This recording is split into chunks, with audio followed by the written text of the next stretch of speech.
Going live, and I will check it. Yes, it's working. Okie doke.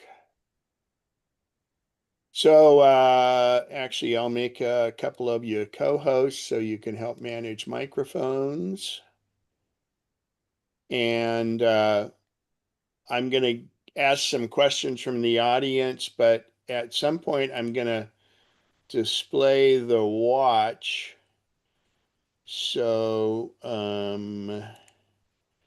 you guys can remind me to make sure I'm sharing that screen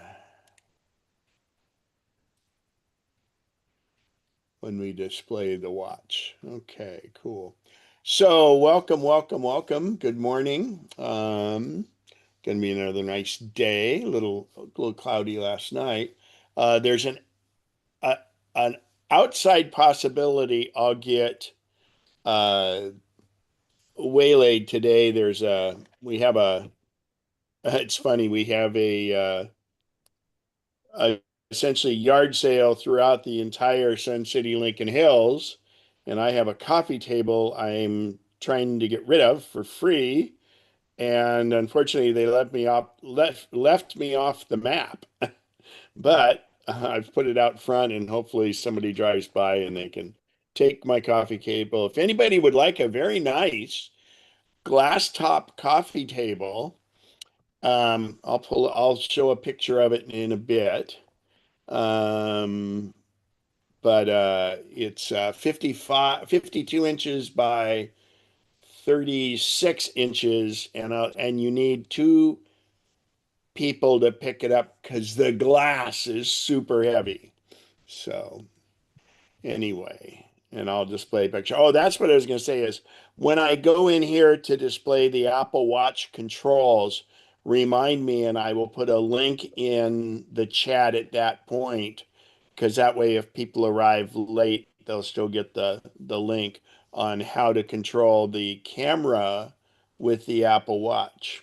So that being said, starting off the top, these classes are always great for questions and answers, and this is the time. If you have any questions at all, bring it up. Unfortunately, we don't have Al. He's still on his trip over in Europe, and so we'll. I'm sure Randy will find a couple links that he'll be able to post in the chat, and anyone else is welcome to also. And then we put those up afterwards. So at this point, either raise your hand digitally or raise your hand on the screen, or just unmute yourself and ask away if there's any questions on anything Apple related. Oh, and I should bring up, let me, there's kind of the latest rumors and news, and I will pull that up. Hang on here. Let's see.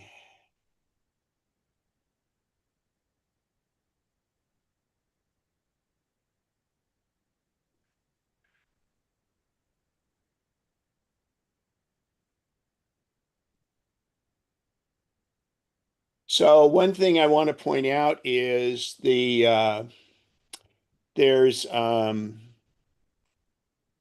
a brand new iPad out.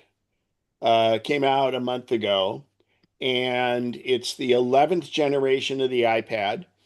I think it's 349 is the list price. Amazon has it for 299 right now. So that's a really good deal. But I should mention that it does not have the newer A series chip that allows it to do Apple Intelligence.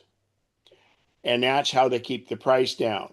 It'll still do everything else and it's very fast, but the other consideration is Apple Intelligence is still growing and there's going to be more and more stuff with it, but most people that would have an iPad also have an iPhone, and so the iPhone 15 Pro and any of the 16s um, have the Apple Intelligence chip, so that therefore you're going to be able to do the AI on. And one of the things I'm going to discuss this morning before we get into security, security and safety and passwords is I'm going to talk about AI a little bit, because there was some mention here where Bev was trying to find a solution. So uh, anyway, so that's the 11th generation iPad. The MacBook Air now is updated to an M4, as is the Mac Studio. The rumors that are kind of going around, we have WWDC, the Worldwide Developer Conference, is coming up in a month, and a month and a week. And we might get some stuff that's going on there, but primarily it will talk about the new operating systems that'll be coming out in the fall, because they have to get the developers, the independent developer community going to be able to have their stuff run on the new Mac OS, the new iOS, etc. And so there is talk of an M5 MacBook Pro in late 2012. The Mac Pro will come back.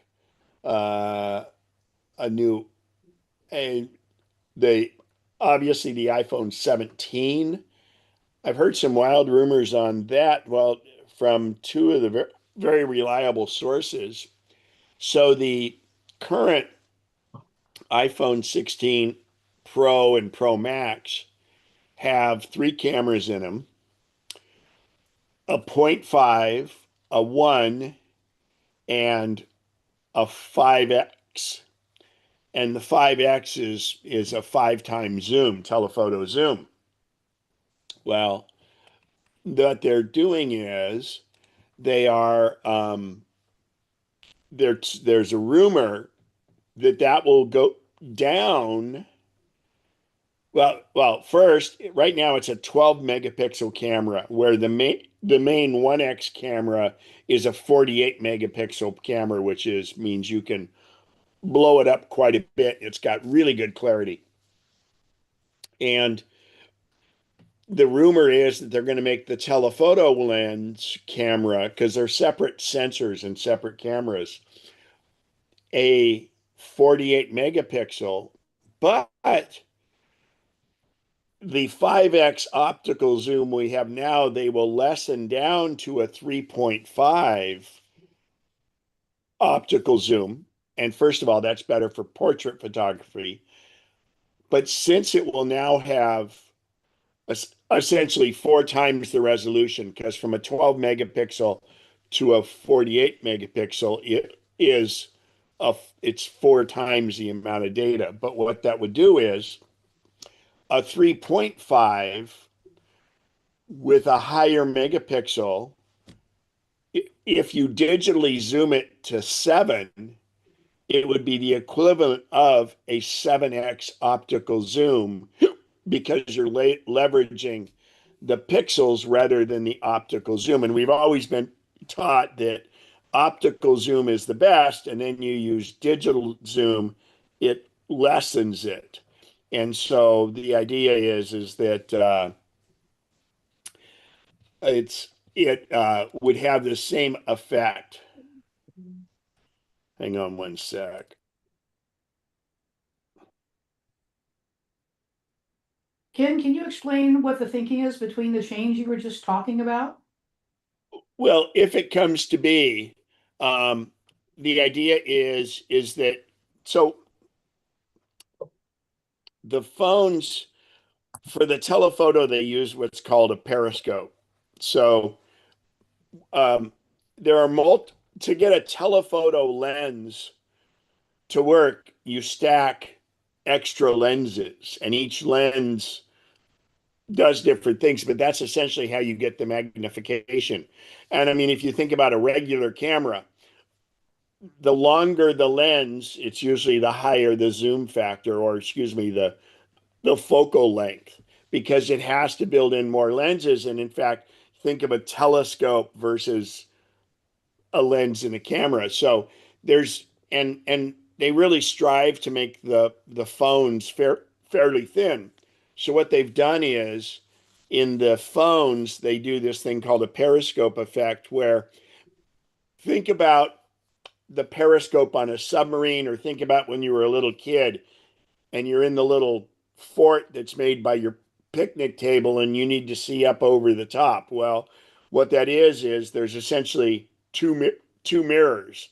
You're looking through the thing at one mirror and it's a 45-degree angle up to another mirror that's then looking that direction. Forget magnification.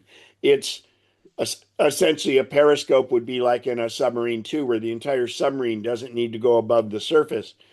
It sends a periscope up, and the periscope without magnification is just simply a reflector. The light comes in, hits a mirror, it goes at 45-degree angle down, then it hits another mirror and goes to the eyepiece. So, but in that distance, because you're trying to gain distance so you can put more lenses in, you can add lenses because what they do in the periscope effect on the iPhone is you have the lens, which we see on the back of the phone, that it goes down and hits a mirror, and then it redirects and goes and hits another mirror and then hits the sensor. So, in other words, instead of increasing the depth of the phone, you're going along inside the phone a longer distance, and you can add more lens elements in there. I think there's up to 9 lens elements. And then remember, all of these lenses are in there, and then they have to have uh, stabilization so you don't get it where it moves when you're doing things. So it's pretty amazing when you think about it. So anyway, the idea is first of all, the 3.5 zoom lens is better for like portrait photography and things like that because if you get too much zoom, it's not good for a lot of what you're shooting with the iPhone. And the extra length in zoom, in this case, you would get an effective of a 7 times zoom because you're doubling the zoom because you can do it digitally, but you're you're only getting down to the quality of the old 12 megapixel camera by digitally zooming it with the 48 megapixel because that's just more clarity. And of course, when Apple, if that's what they do, when Apple presents it, it will of course be the greatest thing since sliced bread, and it will, make you run faster, jump higher, and do the dishes for you. So, and we'll see. But it logically makes sense. And I mean, for me, as a photographer, other than in special circumstances, I would love to not have to take my big camera with me when I travel, and long lens situations are part of that. Also, like shots that I do on waterfalls and things like that, it would just be really nice if I didn't have to. Samsung has made a one that does very similar to this. It's a 10x zoom and it's really a 5x that they made at 10x. And that's pretty good because that's the equivalent of, I think, a 240 millimeter camera, if I'm not mistaken. Wow. So anyway, that's a rumor. Um, the uh, the Apple Watch Ultra 3 may come out and it may have what they're calling hypertension sensors, which hypertension would, of course, be blood pressure. So I don't know what's going on with that. Uh, and then they're talking too that late 2025 or early 2026, a new smart home command center. And think of this more like a small iPad mounted on a home pod that controls your house and your lighting and everything else. So, and then the last thing that's rumored is in the end of 2025, the next iteration of the very expensive Vision Pro that's out there. So, Is that doing well? The Vision Pro, is it catching on very much or is it kind of a well, it's interesting. There were a lot of sales in the very beginning because every content creator on YouTube had to have one so they could go and get hits on their YouTube channel for it. And then of course they made sure they returned it within the time that they could get their money back from Apple. And because it was what, $3,500 or something when it was all said and done. And so, but what they're finding out, in fact, I have a client whose daughter works for Apple, and I was talking to the daughter just recently, and she said that it's really amazing, the medical implications and the technical implications with the Vision Pro is something that's really starting to take hold.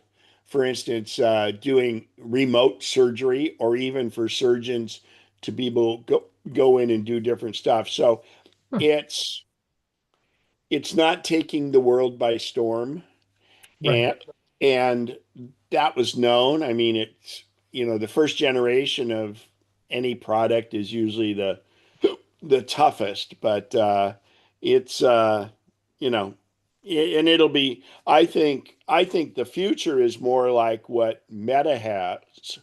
It was originally there was the old Google glasses, and I don't remember if anybody remembers the Google glasses. And and what's kind of interesting is they were too far ahead of their time, and they were out there, but there was a name they called people that had Google glasses on. They were called glass holes.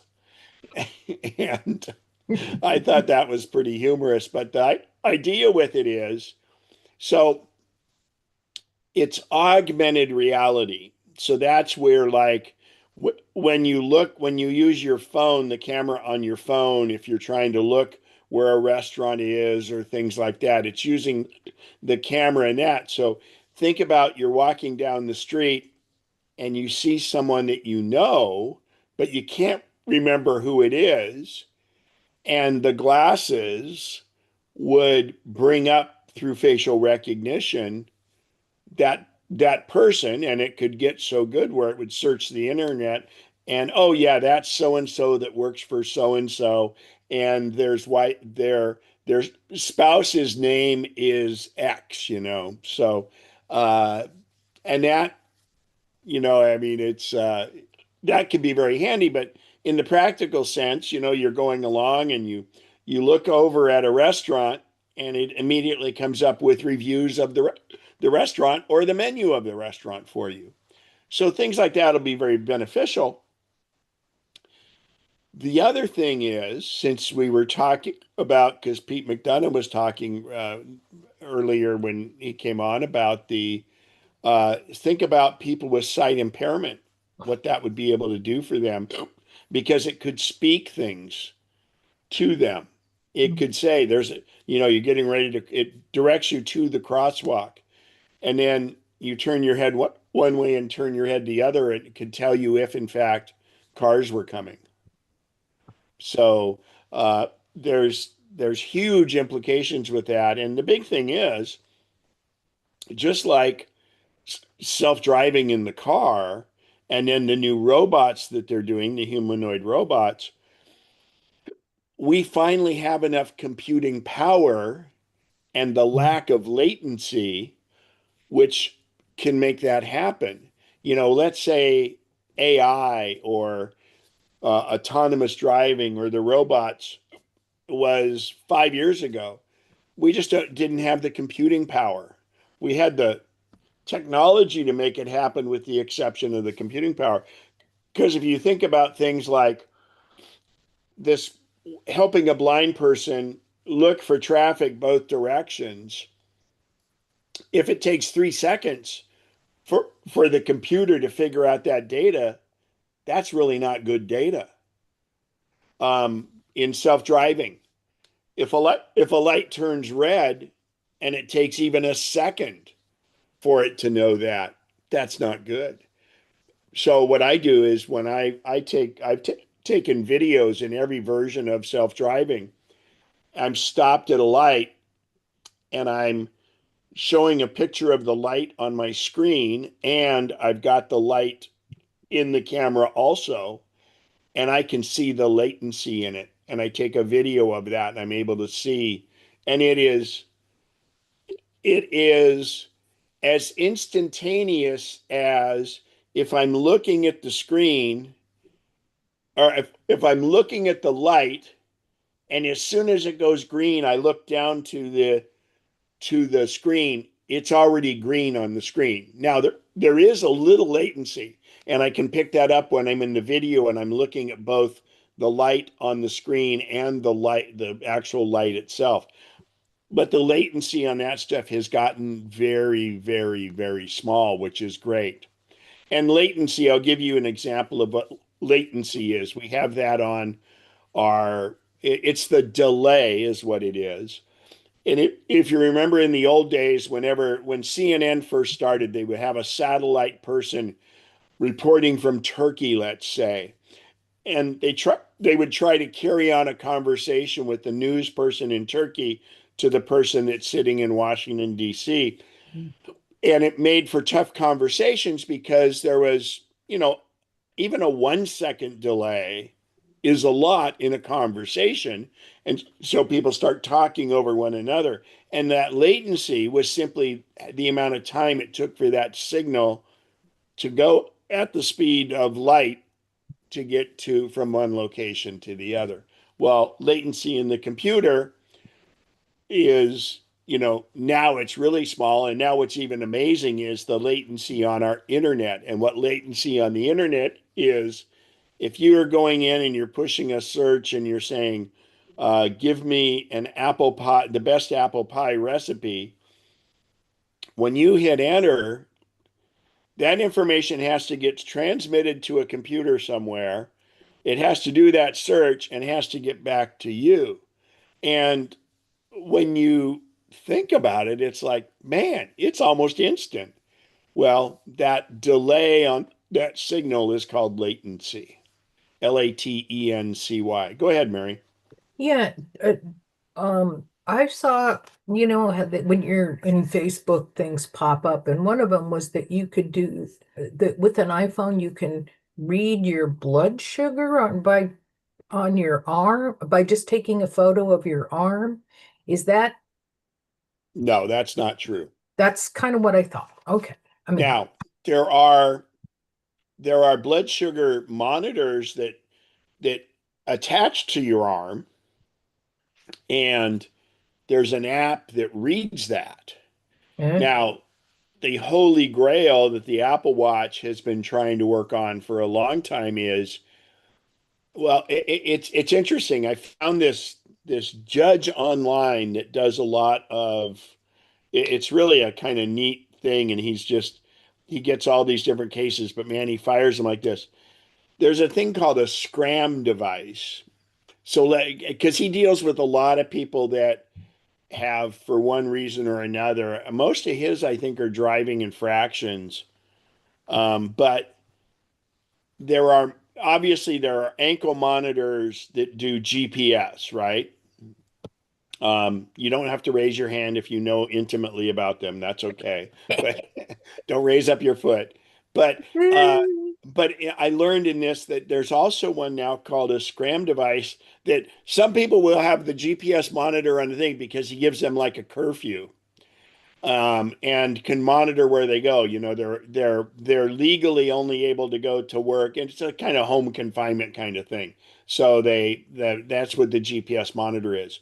But it's a lot of these people that are habitual DUI offenders, and this scram device goes on your other ankle, so you've got an ankle monitor on both feet, and it it takes your perspiration and can sense if there's alcohol in it, Wow. which I think is amazing. And even, we all perspire when I mean, you don't really realize it. First of all, if you can fog a mirror, you're perspiring, right? But also, your skin puts out a little bit. So, the holy grail on the watch that they've been working on is to use that moisture from our skin to be able to detect uh, the glucose levels. Awesome. Yeah. Awesome. So and it's not there yet. And then the other one is the whole blood pressure thing. And if you think about it, it's just like we have the heart monitors on the Apple Watch. And just the fact that it is accumulating a huge amount of data, two major things happen because of that huge amount of data. First of all, for an individual, I mean, think about it. You go into the doctor, they weigh you, they take your blood pressure, and they take your heart rate, right? Well, that's your heart rate and time. And there's this syndrome called white coat syndrome where people's blood pressure and their heart rate usually go up when they're in an office just because they're taking your heart rate, I mean, that's the white coat syndrome. Some people get it, some people don't. But the fact that the Apple Watch will periodically monitor your heart rate. First of all, that's a great tool because now it can average it and say what the heart rate is. It can also see the highs and see the lows, just like people that monitor their own blood pressure often. The amount of data is great, but secondly, what they're doing is with the Apple Watch, it has started to get so much data from everywhere. They're actually being able to use that to look at trends and seeing it on the macro effect. And it's really been amazing. So, that all the more data you can get, the more accurately you can do things. And surprising other things are coming up. And, essentially everybody's a test bed. So, Roy, you've got a question. Go right ahead. I just had a Or comment a about the comment. white coat syndrome. I've faced that, but I think certainly in my case, you're supposed to wait 15 minutes after um, get there and sit down.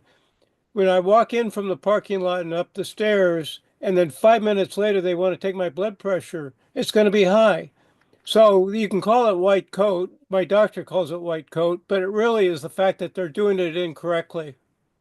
Well, my suggestion on that is that's one time when you should take the elevator. It doesn't matter. You still, because you're walked in No, across but a but parking lot. but walking is tremendously less strenuous on your cardiovascular system than I, climbing I stairs. understand that, but even walking through the parking lot, it's going to elevate. It is, no question, but why have it elevated even more? Because that will exacerbate it dramatically over just walking.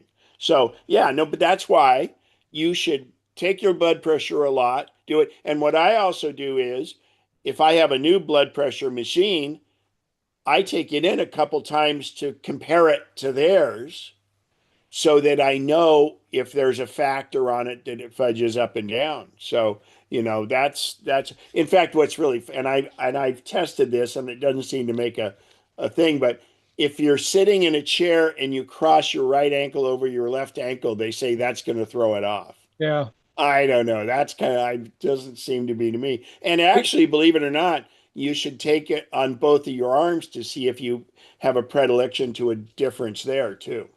Yeah, you're not supposed to And you talk. should Well, not use the finger ones or the wrist ones. The arm ones are the best. yeah. And you're also not supposed to talk. And one of the last times my doctor started talking to me while they were taking blood pressure. I mean, that throws it off. Well, you can listen, but you shouldn't talk. I'm sorry. You can listen, but you shouldn't talk. Well, yeah, but if they're asking for information, Yeah, I know I that's mean, crazy. I went half hour early so that it would could rest and that. Well, And pull and your hair I will take used an to arrow. I dated a nurse one time, and I remember that I talked about this, and she's going, "No way." And I actually was able to concentrate and make my blood pressure drop 20 points. That's great. Yeah, so you can play with that with your own blood pressure and see, and it's kind of like just kind of like, it was more like shrug the shoulders and let everything loose Yeah. and see. But then again, that's an artificial. That's not what my blood pressure normally is. So, Yeah. but take it a lot, and I use they've changed the name, something health, but Withings. I've had a Withings blood pressure cuff forever, and what it does is it keeps the chart on my phone. And so the Mm. beauty of that is every time I take it, it records it. But secondly, it also puts it in the health app. But more importantly, I can then show that to the doctor and see how it is. It's important to do it consistently. If you're going to do it, I mean, do it a lot, but there's pick the same time of day to do it with the same situation to make sure you build up a record with that. Yeah. Almost all the Omron uh, machines also Bluetooth to your phone. Right.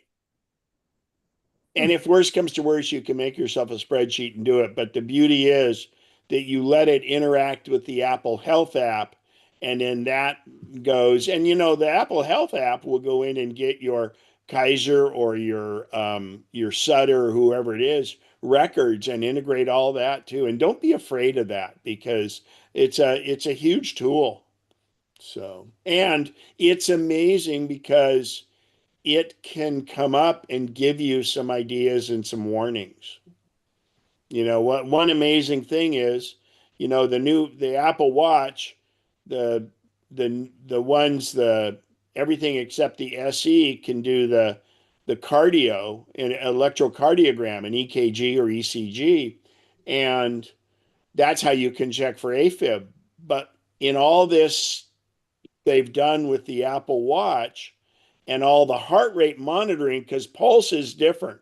The electrocardiogram uses the electrical signal that your heart is getting, whereas your pulse it senses the vein and the artery pumping, right? So that's not an electrical thing. But the Apple Watch now has been able to detect AFib by the difference in the pulse, totally unrelated to the ECG that you use on the crown. So, But it can get fooled. oh yeah, it's gives you an idea. It's thought of what it is, but it just kind of makes you. I'll give you a perfect example of it. A good friend of mine, Bill Smith, who lives now, and he used to live out here in Sun City, and I skied with him. He's probably 80. He's probably 86 now, but he was an Apple Watch health aficionado. He would do the Apple Watch classes out here and stuff. And when the ECG came in, I think it was the Apple Watch 6 was the first one with the little EKG on the crown, the electrical one. The watch came out, but the software wasn't ready yet. And you had to then download the app for the ECG to make it so it worked. It was a couple months after it came out. Well, he, in fact, had not downloaded it yet, but it was readily available. But he had the regular heart rate. He'd had since the very first Apple Watch, he had been very strict about making sure all of his heart rate was recorded. Well, his grandson was going to be playing at Carnegie Hall in New York. So he and his wife flew back to New York, and he's walking around New York 3 days before the concert. And his Apple Watch alerts him. And again, remember, he's never taken the EKG on the watch, and the app wasn't installed. His Apple Watch alerts him that he may be in AFib. So he immediately went to Cedar Sinai and went in, and he was in AFib for the first time in his life, and it got him there. It addressed it. It took care of the AFib. And the best part of the story was he was out of the hospital in time and got to see his grandson perform at Carnegie Hall. And it could have saved him from having a stroke because that's what happens with AFib. So, and of course, then he got the little monitor on it and had an ablation and stuff. But I just have great an even stories. weirder example. What's that? Yeah, go ahead, Bob. I have a condition I've had all my life. Uh, I do 86 heartbeats, then I skip a beat. I do 86 more, then I skip a beat. Okay.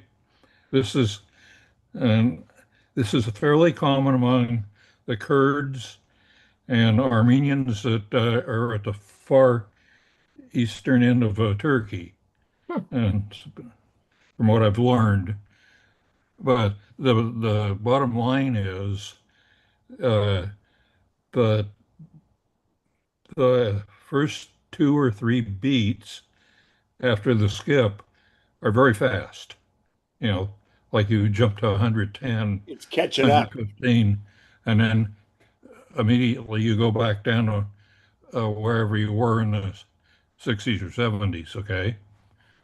Well, if if I'm sitting there and my elbow is higher than my shoulder cap, guess what? It sets off the warning from the watch that I'm going into AFib. Wow. How'd you learn about the 86 and the Turkish? It And took a lot of research. are you Armenian or, I mean, I'm Turkish? half Armenian. Oh, okay. Well, Well, then it should have happened at 160, 172 beats. You Oh, always come up with stuff like that. that's interesting, Bob.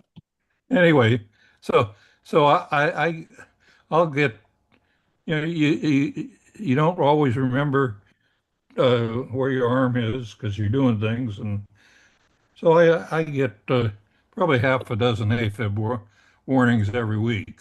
So Well, and to be honest, it's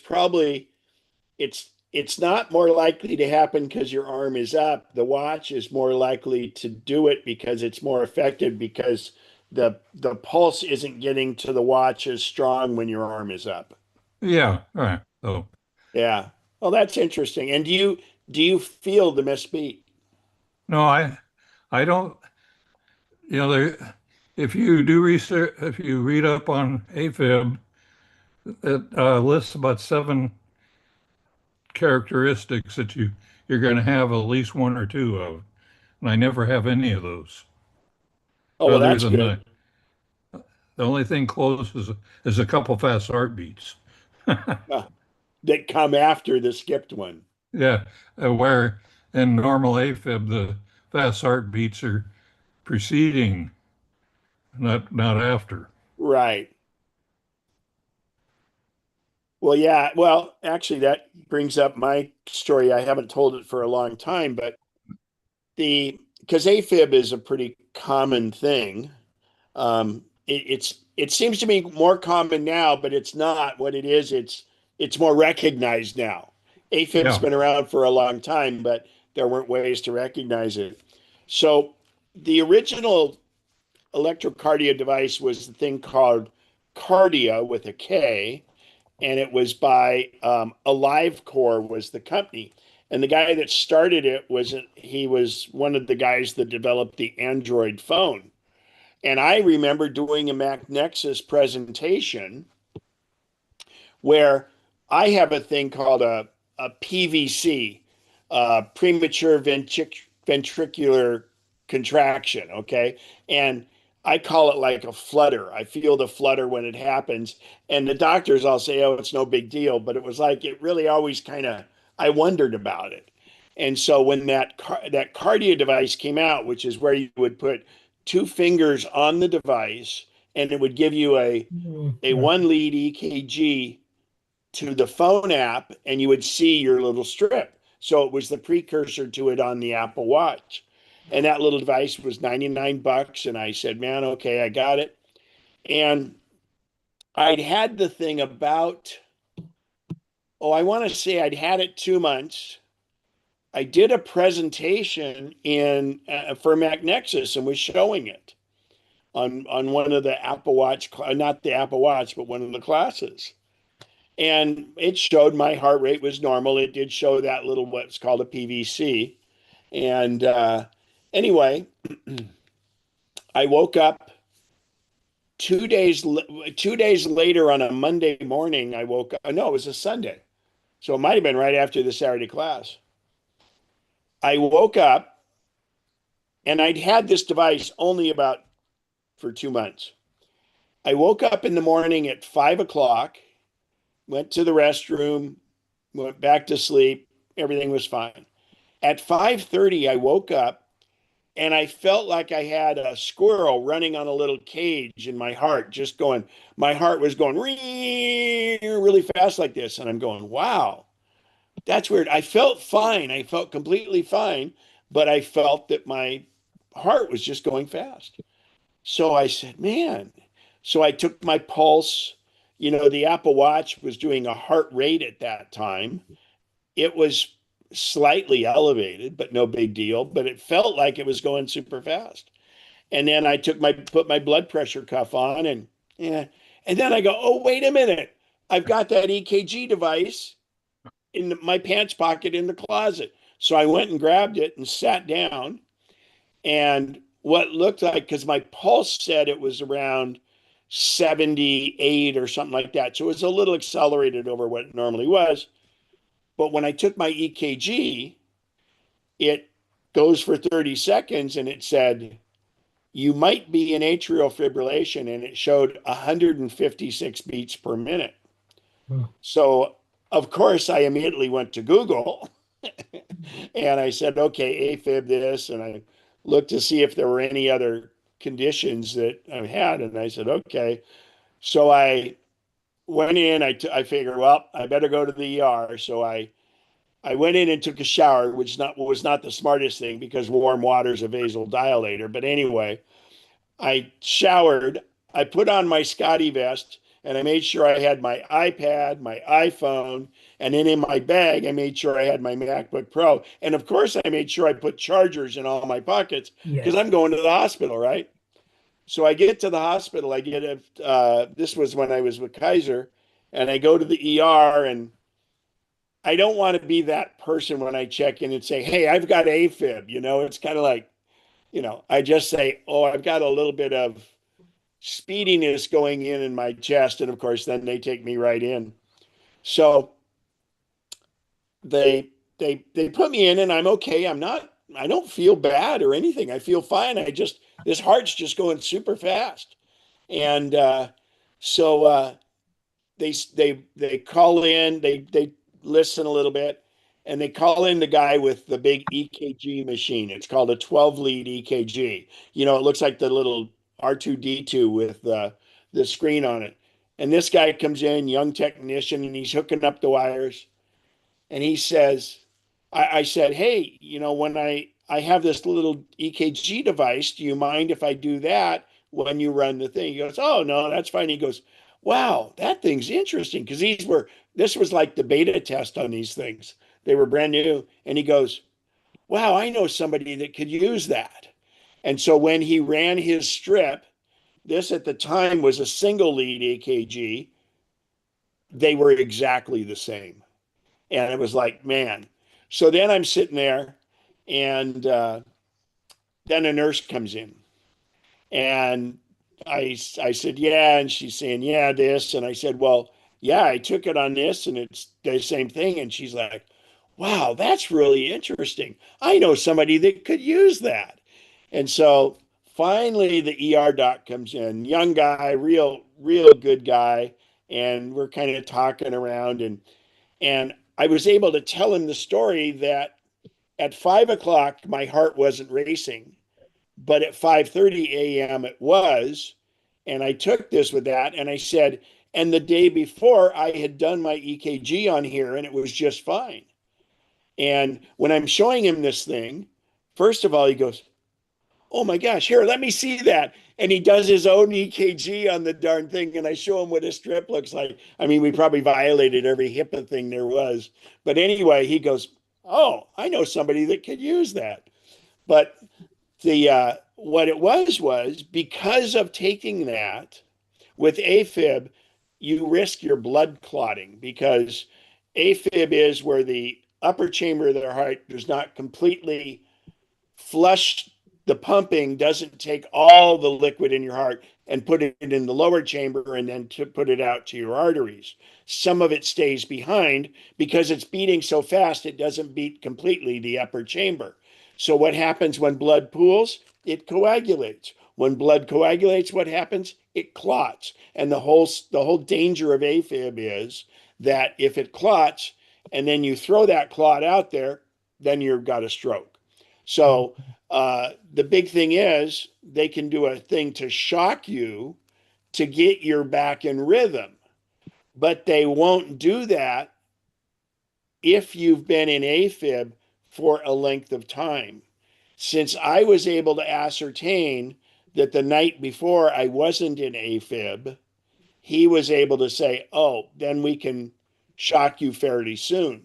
Well, the funny part of the story was he goes, yeah, and they give you this IV liquid that's usually supposed to make it um, revert, and mine didn't. So I'm just sitting there, but he knew because of when I got into AFib, sometime between 5 a.m. and 5:30. He said I got 6 hours before I have to worry about it's been too long. So they were willing to wait to shock me. And finally, when the fluid didn't work, he says, okay, we're going to have to shock you. And they don't use the big paddles. They put on a stick on the front and on the back. And it's not as big a shock as when somebody goes into cardiac arrest. But when he starts talking about this, I'm kind of intrigued by the tech. And I go, wow. Uh, he says, yeah, we'll wait a little bit and do it, and if we have to shock you. And I says, oh, can I be awake for that? And he goes, no. People have a tendency to shout really loud. And he says, I have to give you Michael Jackson milk. And I go, and friends of mine are veterinary, they own veterinary hospitals, and so I said, oh, do you mean propofol? And he kind of looks at me like, wow, you know about propofol. And because he said it was Michael Jackson milk, and that's what Michael Jackson used. So I went to the doctor and I says, well, does that mean when you're done giving me propofol that I'll be able to sing in a high-pitched female voice and be able to do the moonwalk? And he just kind of cracked up. And as it turns out, they were getting ready to shock me. They had the pads ready and they waited another half hour and I just converted. So years later, I then got AFib and I had to have what's called an ablation. But that little device made it so he knew he could shock me because I hadn't been in it that long. And then, of course, later it came on the watch. And AFib's just interesting. So. All right. Well, that's a long story, and I thought it was kind of humorous too. So, any other questions? I am going to talk about the Apple Watch here in a minute, but any other questions on anything else before we move on? I have a question, Ken. Actually, it's a two-part question. Okay. How do you set up an Apple email address? And once you set one up, how do you do, another one? Like you might have two or three Gmail addresses, one for personal, one for work, one for business. How do you do that with Apple email addresses? Well, good question. So you can have multiple ones. Generally speaking, it's easier to do it from an iOS device. Okay. And if you Google it, or I'll tell you what, we're going to use AI here in just a few minutes and we'll ask it that question. How's that? Okay. And it's easier from the iOS and you can do it and you can get multiple iCloud accounts. Now, another thing you can do with an Apple mail account, whether it be an old mac.com or me.com or the current iCloud.com. If you go to websites, you can actually have it and do a you can do hide my email account. And what that does is Apple makes an automatic alias so they don't have your real email address, but in fact, it they Apple gets that mail to this weird address, and they forward it to your email address, and if you reply it goes back from that. So what it does, it masks your email address so they don't get it. So that would dilute the reason to have multiple ones in some regard. But I do agree that you should always have one very sacred email address that you just give to business, banking, things like that, and friends and family. And don't let that go out when you have to sign up for a website before they let you see what's behind the paywall, kind of thing. So how do you mask your email address? Is that easy to Well, do? that comes in when you use Safari to go to a site. It asks you if you want to if you're signed into your Apple account. It says, do you want to hide your email? Oh, okay. And or you say sign in with Apple Mail, and it gives you that option. And that's one that it's probably easier described because of privacy things that because we're on YouTube Live, they would, if I was to show some of that stuff, it would probably knock out the video. You had a second question too, Well, the second or a question, second part? once you set up your Apple email address, how do you do the aliases? And you're saying the masking is an alternative. But I have a question, which is confusing. They used to have an Apple ID, and now they've changed it to Apple account. So how do you know what's an Apple account when they mean your old Apple ID, and an Apple account when they mean your email? That's confusing. Well, in I, they should be they essentially are one and the same. But I think the thing is that because your Apple, well, it kind of has three things. Your quote Apple account, which we used to call the Apple ID. Yeah, And I think for clarification, it makes sense to call it the account because you have Apple Music, you have Apple TV, you have all these other things. So it's an Apple account, but and that can be so your Apple ID is part of that. And the email address you used for your Apple ID could be a Gmail account, it could be anything else. And that's just the identifier.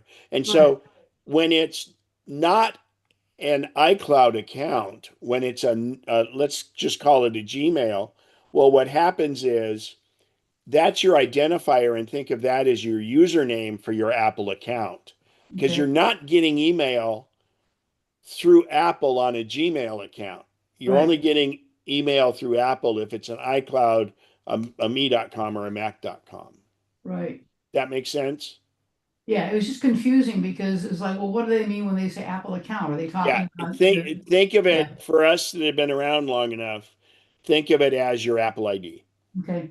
because and I think it's confusing for us, but I think it makes a lot more sense in calling it an account like that. But remember that Apple account could be a Gmail. And if you already have, so the other thing is you were talking about doing additional emails. You only want to have one real Apple account.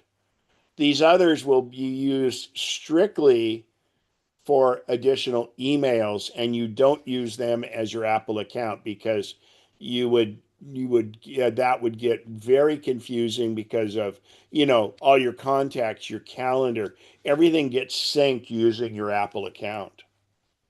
Yeah, because see, like right now, I have for my old Apple ID, I have an AOL address, or as you said, the G, Right. And right? you can go in and modify that, Uh-huh, but that will still be your quote moniker or username. And don't think of that as an email, think of it as a username. right, okay, And there are ways to get it so it would highlight another one, but yeah, it's difficult. okay. All right, Roy, go ahead, and then Joan after that. Yeah, I had an interesting weekend last weekend. I'd read a few days before that Apple had contracted with Starlink And last weekend, I was in an area with no internet, but I was able to use the satellite to text with my wife and my daughter. It wasn't the iMessage, it was texting. So instead of blue, I had the green, but I was able to do it in the middle of nowhere. Who's your cell phone carrier? Verizon. Okay. So yeah, Apple started out using the SOS with a different carrier. I knew they were talking about Starlink. I didn't know that they went to Starlink. Are you sure it was Starlink? Yeah, yeah, I am. And Okay. the other thing is I could not use the our family. It'll only do one person. So, Yeah, it won't do multiple, and the whole thing is it's text messages use very little data. And so that's the big thing because yeah. it's not so much getting information down to you. What you have to remember is your phone is sending that information to a satellite that's miles away. Oh, and I had to be outside in the cabin. It wouldn't work because of the roof. Yeah. You had to go Well, outside where you had blue sky, yeah. or it was cloudy sky, actually. Yeah. Well, cloudy skies not as bad. I mean, it's okay, Oh. but yeah, but the idea is and also at some point too, they were directionalizing it. So the difference is that Starlink is what's called low Earth orbit (LEO), and the satellites are much closer. So therefore, and remember, we talked about latency earlier. That was because the satellites, the old satellites, the geosynchronous orbit satellites that are way, way up there. And what geosynchronous means is the satellite is stays at a certain distance from us, but the same satellite is overhead. Like for instance, for Dish Network or Direct TV, you're hitting one or two of the satellites, and they're kind of on the southern horizon. But what it is you're directing that at a certain satellite, and it's in what's called geosynchronous orbit. And what geosynchronous orbit means is there's the gravity holding the satellite from going too far away, and the centripetal force of it going around. Think of a yo-yo on a string as you swing it, right? Well, that's the geosynchronous is it finds this perfect spot between the gravitational attraction of the satellite trying to be pulled towards the earth and the centrifugal or centripetal force pushing the satellite outward. And what happens is that's a certain spot where the gravity and the centrifugal force equalize. And then what happens is it also rotates at that point at the same place on Earth. So it's always looking down, and that's why you don't have to go out and change your satellite if you're using Dish Network. What low Earth orbit satellites do, and that's what Starlink does, they have many more satellites. They're much smaller, and they're, I think, close to 10 times closer. And what they do, though, is they're they're at a point where the gravity and the centrifugal force are balanced, but they're not geosynchronous. In other words, they move all the time. Any other satellite is essentially stay in one location relative to the Earth's rotation. You know, stars move through the night. They don't really move. It's the Earth rotates. Well, a satellite is fixed location. It's always in the same spot. But what on the low Earth orbit satellites, what they are is they have a bunch of them, and it's almost like when you're driving your car with your cell phone. You're popping to different cell towers as you drive. Well, what happens is there's a few different satellites overhead at any one time, and you're transferring from one to the other. And those satellites actually form a mesh network and they communicate with one another. And that's how your data goes up and back. And what's really amazing is the Starlink satellites, the latency, the time for the signal to bounce up and bounce back is almost as good as cable internet. Yeah, And that reminds me, there were parts of the day that I had the satellite wouldn't work. But when right. the satellite came back in, I got an alert from it, and then I could send the text messages. Well, and what it will do is you can load the text, in other words, quote, send the text, and it's held in abeyance until it gets a satellite, and then it'll ping it up there. And Oh, remember, okay. receiving a signal from the satellite is fairly easy because it's powerful. It's got solar panels on it that make it really, it gets the signal down. But your little iPhone with a little small antenna and not a very big battery, it's, if you think about that, it's going a long ways, and that's really amazing. And And as I recall, what you they have to call have that is now, it's 18.3, it's and I called, have 18.4, so that's how I could use it. If you have a 18.2 or something, it won't work. right. You need the newer one. You need to have a newer phone, and it's going to improve. Believe it or not, the when the new watches come out, they'll probably have satellite capability too. But the thing is that it's um, and it's free for now. They're going to maybe start charging. T-Mobile does it with certain plans and things like that. And what this is called direct to cell, DTC. And you don't it transmits on the same frequencies that your phone uses for other cell towers and stuff.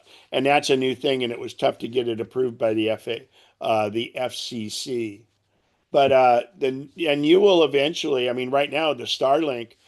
So there's a Starlink antenna. I have one. I haven't activated it, but the antenna is the size of an 8.5 by 11 sheet of paper, and it can go direct to the satellite and back with pretty low latency.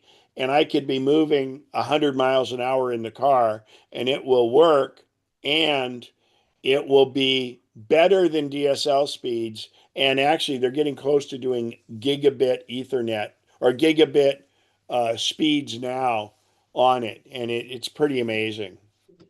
And that's powered. I can power it by a USB brick to power the thing, but I just plug it into the cigarette lighter.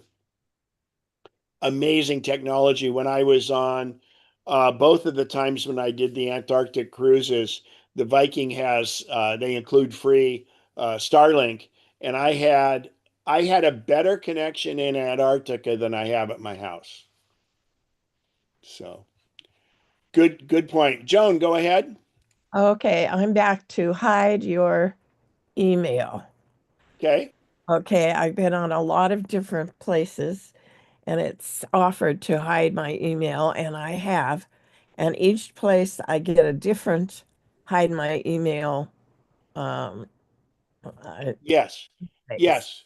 And so I never know which goes to which or what goes to what. Well, you don't have to remember because if let's say you're at, well, let's just say you're at ABC Plumbing is where you had to sign up for their special deals and you hid your email.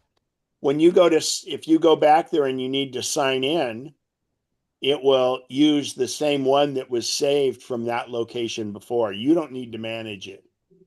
And when you get the email, if you get an email to that weird mail, when it comes in the mail, it should show you who it's been coming from so you know. And when you use Hide My Mail, there's an option to even put some notes in it. Okay, thank you. Yeah, it's handy and good. And again, it was Barbara wanted to do extra emails. You're fine with that, but I just wanted to let you know that you need them a little less when Hide My Mail is an option. Okay. You don't need to have as many, and I believe in that. You should have a throwaway email address that you use for the stuff that you're going to probably get scammed and all that. So, all right. Any other questions at this point? I had a question from Keith McMahon, and let me pull it up. So he was up at Ananda Gardens, and I recommend this. It's up, I think it's up towards Nevada City. If you like flowers, It seems to be happening right now. They have like 2,500 tulips there, and it's really cool. Ananda, Anda, and it's a uh, yoga, Buddhist thing. Anyway, it's really neat, and it's you can go around the gardens and all that. So, but what he was asking was uh, on on the so first of all, hopefully you're aware, and if not, you will be. You can use your Apple Watch to take pictures from your on your phone. Now, not the Apple Watch doesn't have a camera, but the Apple Watch has a camera remote app. So I'll give you a great example that I use it for all the time. For instance, every whenever we have our ski club party or our ski club trip, we do the group picture. Well, I always take my tripod. I put my phone on my tripod. And in the old days, you'd do a 10-second shutter and you rush back. Okay, there's my spot right there, you guys. Okay, as soon as I hit the camera, I got to run over here and get in line. And then you want to take a few pictures. So I have to run back and do the other thing. And then, it needs to be a video so it can catch me tripping and falling while I'm doing this. Well, you don't have to do that because I have my tripod. I have my phone set on the tripod. I center it for the group and I go to the camera remote on my watch, and the default is a 3-second delay. So all I do on my watch is I tap it, and actually I can see the photo, how it's composed before I do it, but I tap it. The flash on the camera will flash 3 times and then take the picture. So I can take multiple pictures and I simply hit the button and then I look up and I'm smiling at the camera. Nobody knows who took it, but it took it. So the camera remote works very, very well for that. Now, I went out on Wednesday night. The Milky Way was going to be in pretty good exposure, and I had seen a photographer I follow do a picture at Lake Tahoe. So I went up and I left here at 10 p.m. I drove to Lake Tahoe and I took pictures of the Milky Way from the west shore of Lake Tahoe from midnight till 3:30 a.m. Okay.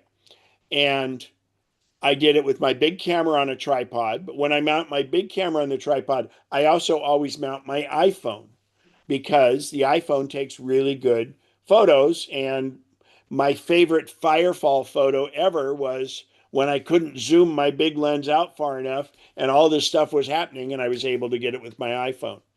So with the iPhone, if you mount it on a tripod or even if you have it set on a table, the iPhone has a thing called night mode.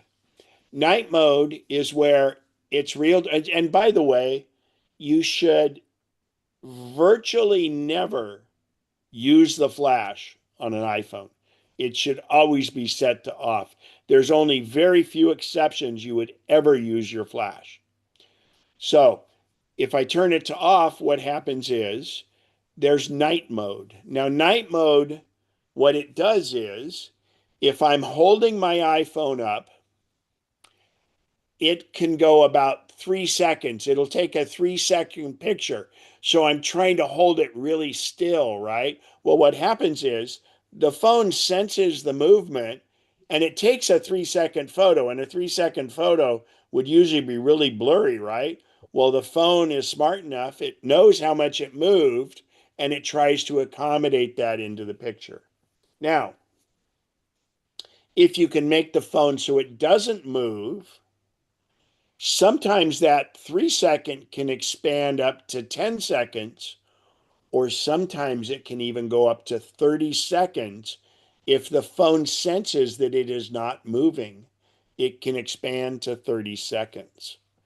So let me we'll show you through all of that. But what I do is when my phone's on my tripod, so on my regular camera, I have a 2 second delay so that when I press the shutter button, I move my hand away, so therefore it's stabilized, and my camera, my regular camera, takes a shot after 2 seconds. On the Apple Watch, what I do is my iPhone is sitting on my tripod. I back away and I activate the shutter, not using the 3 second delay now. I just do it, I turn it off. And now when I tap it, I'm not tapping the button on my iPhone, which would shake it on the tripod. And I can do up to a 30-second delay. So let me do a share here really quick. And I will show you.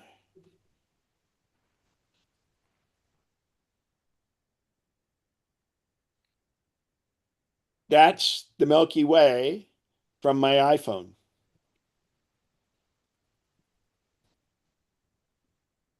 Now, this one was interesting. This was a guy on the end of this pier, and he's blurry because this was a 30-second shot. That's looking towards King. This is the east, and that's the Milky Way. This has almost got too much light in it. There was from my car when I was trying to figure out what was going on. So these are all night shots. Those were handheld. These are all on a tripod. And that tree was leaning that much. It looks weird. So there's a pretty good Milky Way shot there. So, and let's look at that. Let's see, Command I. So that was 9.9 seconds. And it was my iPhone. So it set the ISO. So this one was 9.9 seconds long. And you can see from where I took it on there. So that's a thing. And now I'm going to do is I'm going to share my phone. Let me get this because I'm going to show you on the Apple Watch how to use the camera remote. So let me go to reflector and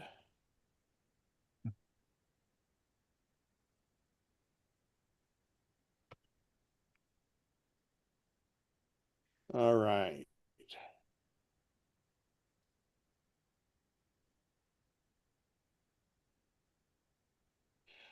You guys are seeing my phone, right? Mm-hmm. Okay. So now I'm was displaying my Apple Watch. Apple Watch mirroring. This worked earlier. I tested it. Oh my gosh, I'm so mad. Hang on here. Let me unlock it. Let's try it now. Oh, I maybe can't do it this way. Let's see. If it fails one more time, I have another way to do it. It's gonna fail. Come on.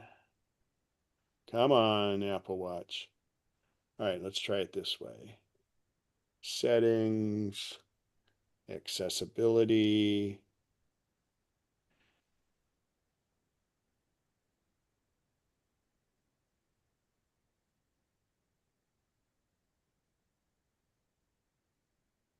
There it is. Come on.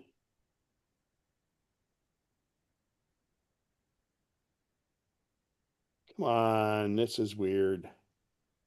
Okay, well, I'll go to my backup plan here. That's bizarre. It's trying. And it worked right at while you guys were all coming into the thing. I had it working for some reason. It's just not now. Okay. Oh, there we go. So if I hit the crown, I get my list of apps. So if I go to the one called Camera Remote and tap it, you can see that it uses the camera. And of course, this, I have my phone on a stand, and that's showing the just cables behind my messy desk. Now, if you look on the screen, you see the little three dots on the lower right. If we tap that, the first setting is the 3-second delay. So if I have that set, and it's usually on by default, what that means is when I press the camera button, it will wait 3 seconds and then take the picture. And this would be like I explained in the group shot, where I'm back in there, I tap it, and in fact, I'll just turn it on now, and then I hit done. And now you can see it says 3S in the thing. So I'm going to do this, and you'll see it flashes, and then it took the picture.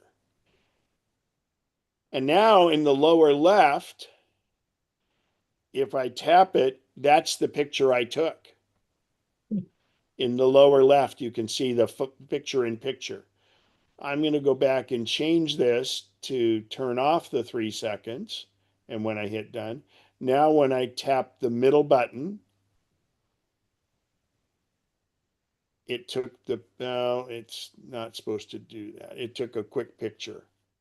Now, you can also do video. So if I press and hold, it will start taking a video. Okay, and then I can stop it.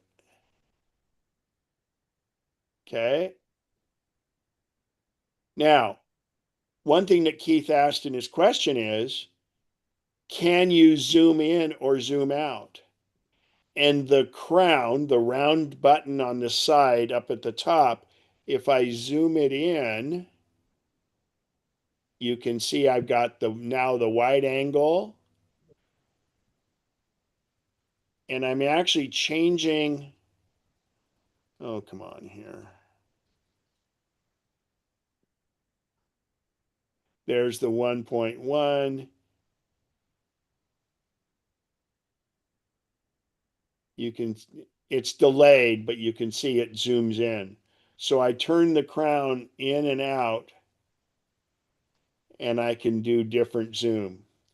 If I want to highlight a certain area, like you'll notice the screen is much brighter than the rest.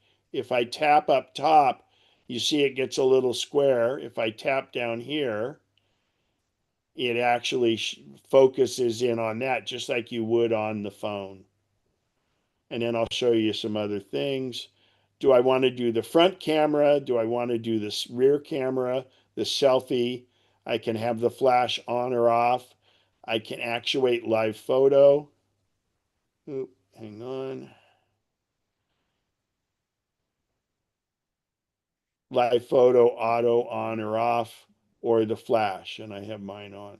And what I'm doing here, again, to remember, I'm displaying the the oh, it's funny, the watch went off the screen, so I'll get that back. Okay, so let's do mirroring.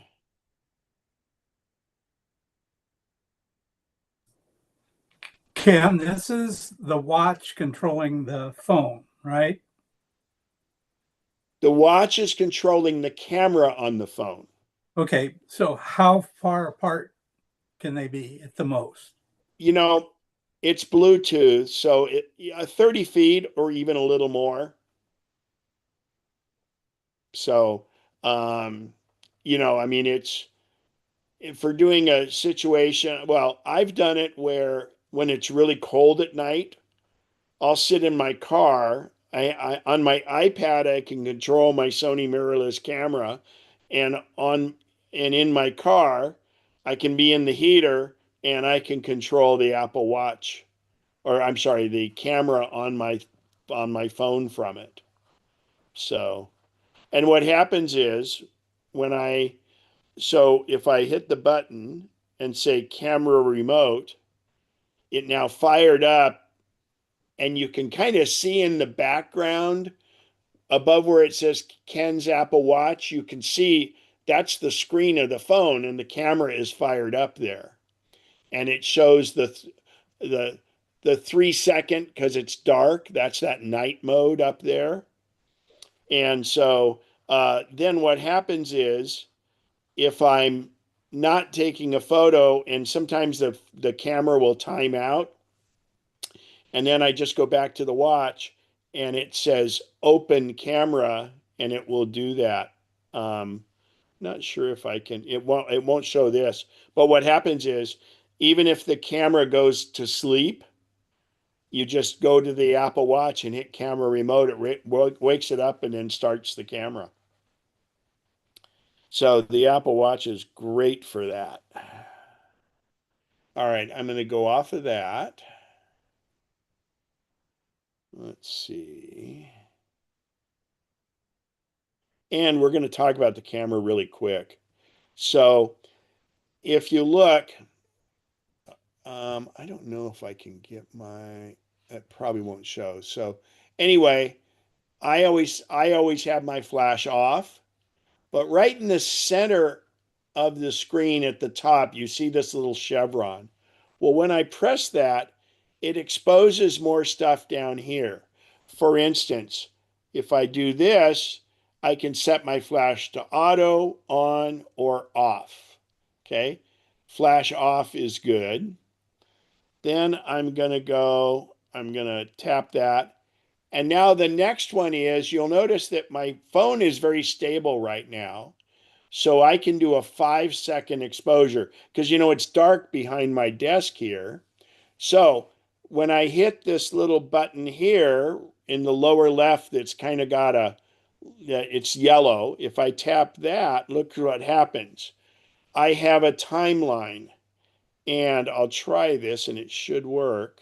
Okay, I can do 10 seconds. And if I make it so the phone doesn't shake, well, if this were on a tripod, and I have it on an easel mount on my desk, and it's just probably not able to do it, but I could extend this to 30 seconds when it's on a tripod. And what this means is it's going to take an exposure anywhere from, see how it gets dark if I turn that off? And now if I go here, it's going to let more light in. So if I hit 10 seconds, you can see here, it's taking a photo, and it's a 10-second long exposure. So that's much better than doing it with, and look how much light it got. I mean, that's pretty good. So again, you hit the chevron at the top and you can expose things. We'll talk about these other things. The next one is your live photo setting, okay? Live photo is good if you want to see people when they're jumping up and down, things like that.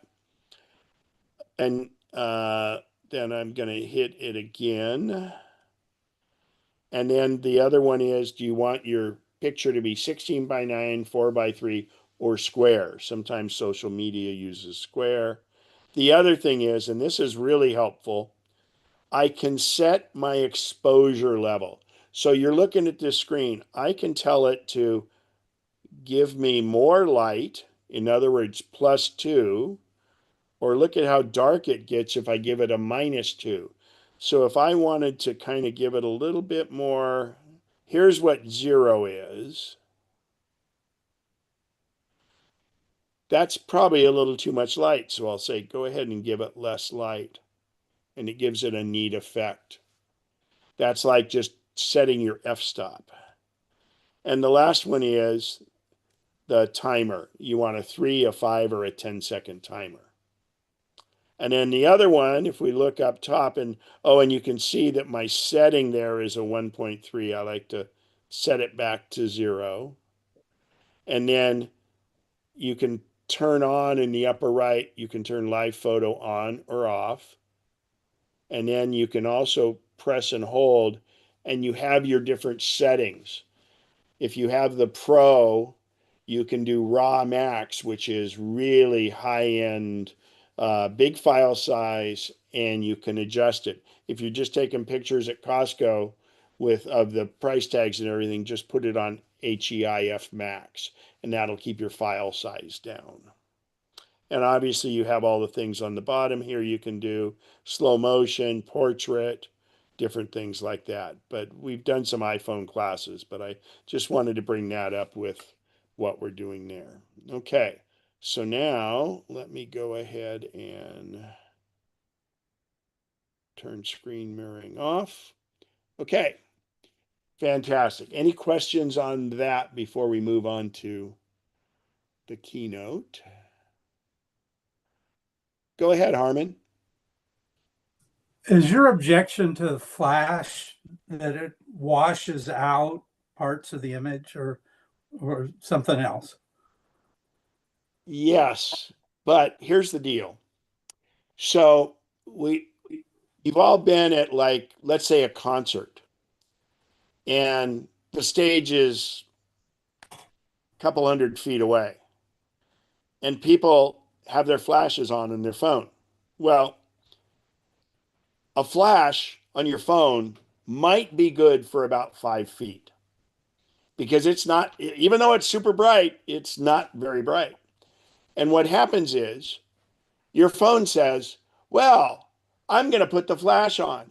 I don't need to capture a lot of light because the flash is going to give me all the light I want. And all of a sudden, you get a terrible picture of the act that's on stage.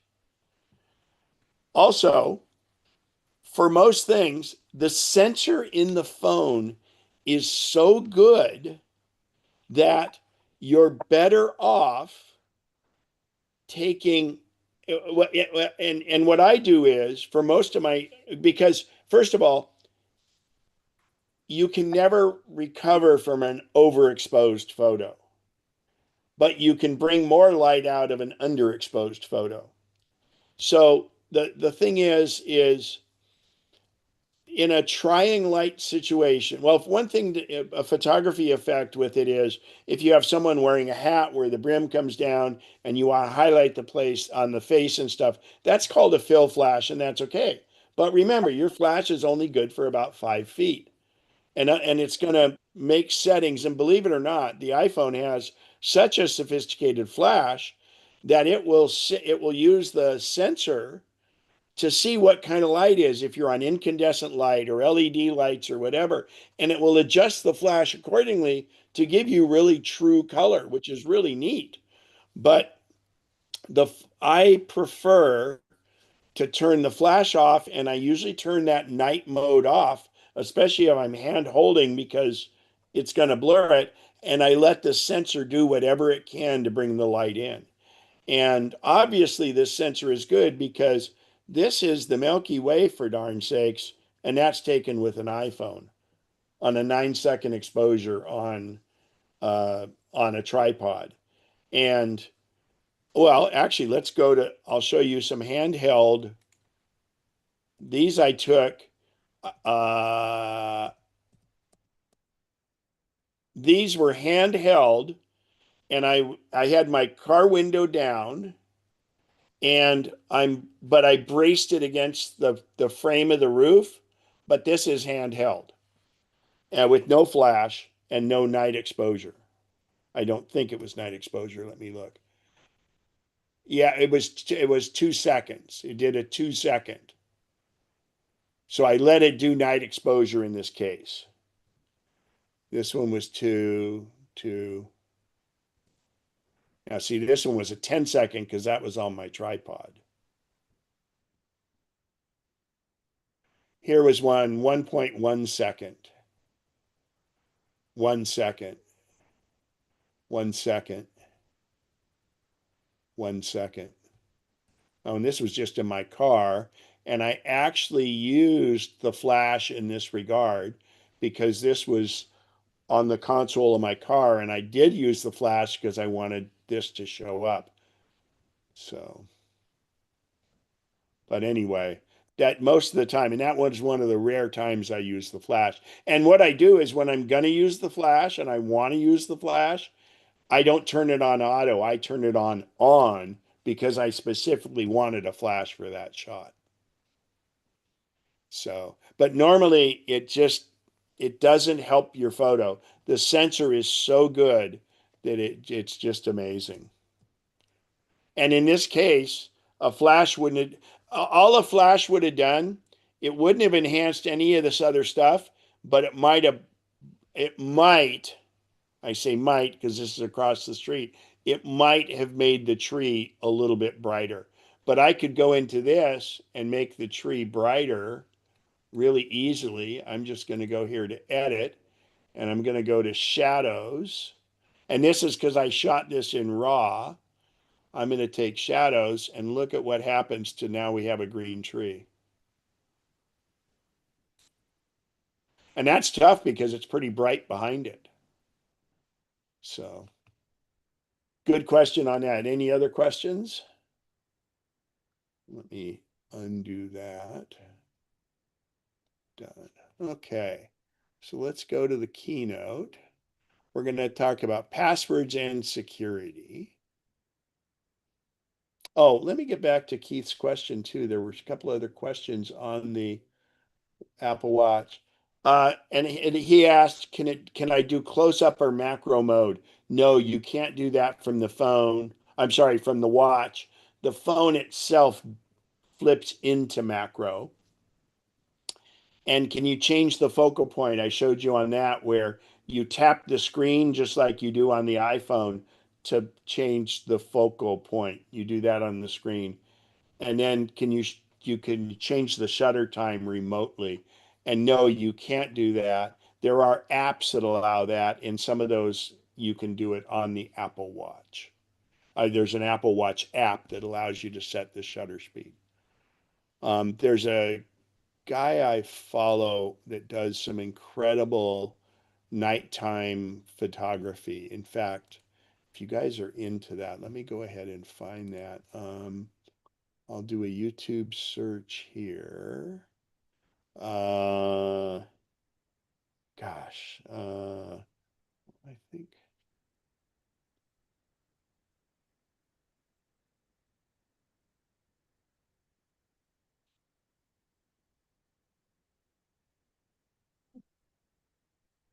Shane is the guy's name, if I'm not mistaken.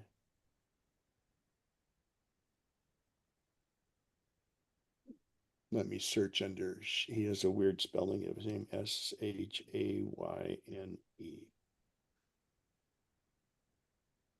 There he is, Shane Moiston. And it's pretty amazing. So I will provide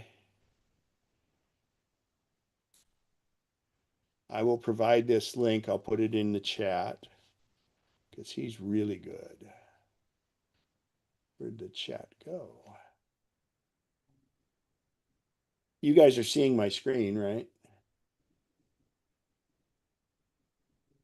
There's chat. iPhone night photog.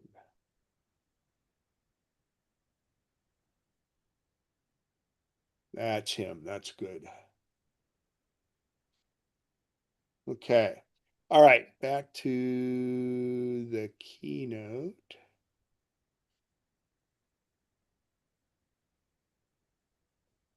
Okay. We'll just blast through the password part really quick.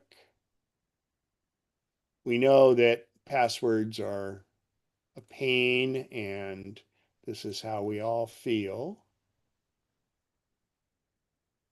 All right. So most of you were at the general meeting, so I will just go through this part quickly. So we know you shouldn't use the same password everywhere, but I'm telling you, you should use the same password everywhere.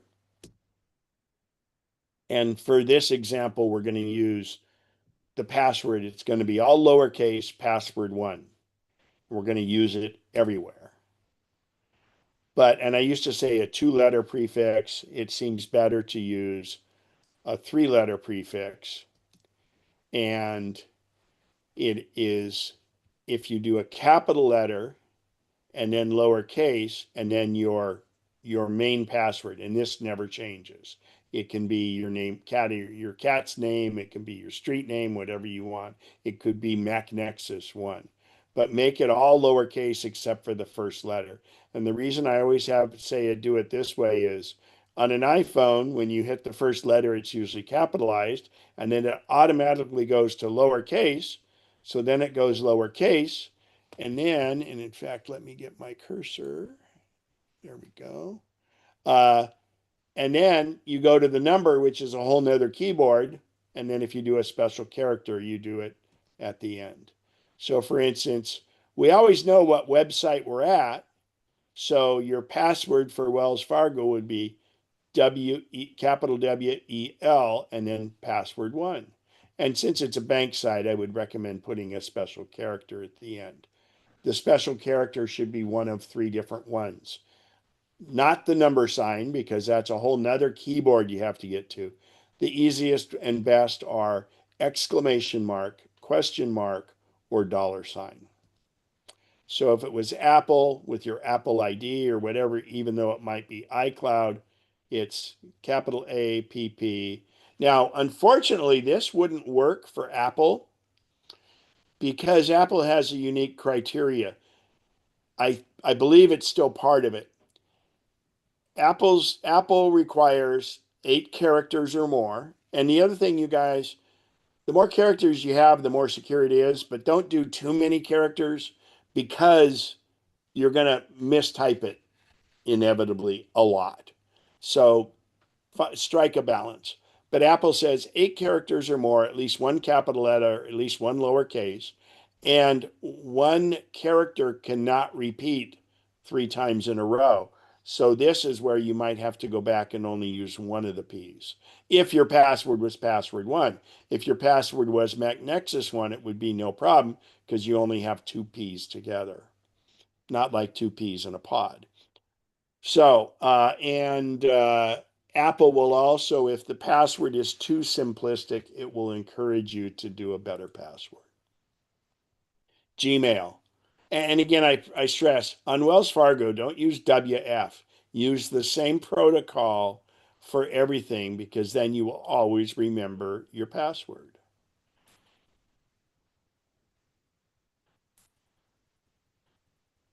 Now, when you do any website that's important, financial, stocks, banks, Apple ID, Gmail, always put at least 1 special character in it because that differentiates it from the rest. But secondly, every special character you use increases the security by at least 10 times. Okay? Any questions on this kind of protocol? And you guys, you co-hosts, if you see a hand raised, let me know because it's off on my other screen. So scam alerts, there's a phishing hook there because there are also phishing attacks. This is a good thing here. So this is, for instance, a fake FedEx thing. We've all gotten them. Well, when you look and you click up on the header of the email where it might say FedEx, and you click on it and it says, oh, it's service at lexington.us. Well, why in the world would FedEx be using lexington.us? So you know from the who sent it, it's not FedEx. They make a point here that the registered trademark isn't there. That's never stopped anybody. I don't agree with any of that. But here where it says print the receipt, if you hover over this, it shows you the website it's coming from. If it was to link to something else that was FedEx, it would say FedEx. And that's how you do it.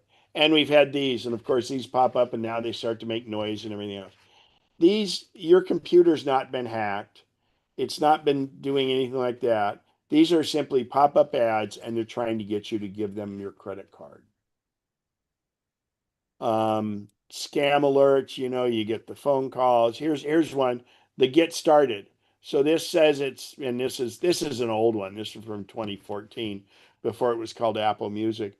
But when you hover over it, you just hover your cursor over it and it shows you what the link is. Well, that's not an Apple link. Amazon, same thing. Don't click on anything that you get. Anything you get by email, 95% of the time it's fake. If it's from your bank, if it's from Apple, just go right to the website. If there's something wrong with your account, it will tell you there. Okay. And then, this Activity Special on your computer, just quit Safari, restart Safari, and you should be fine. And you can't, just by seeing this pop up, nothing has happened to your computer. Okay. And the FBI will not go in and do this. They will have shut you down and arrested you by this time. So don't think that that's a thing. So, scams, passwords, and now we're going to go to AI. So, Apple has Apple Intelligence. And if we go, let's do, and Apple Intelligence is still not that good. It's getting better. That's going to be one of the big focuses. There's been a lot of turmoil in Apple.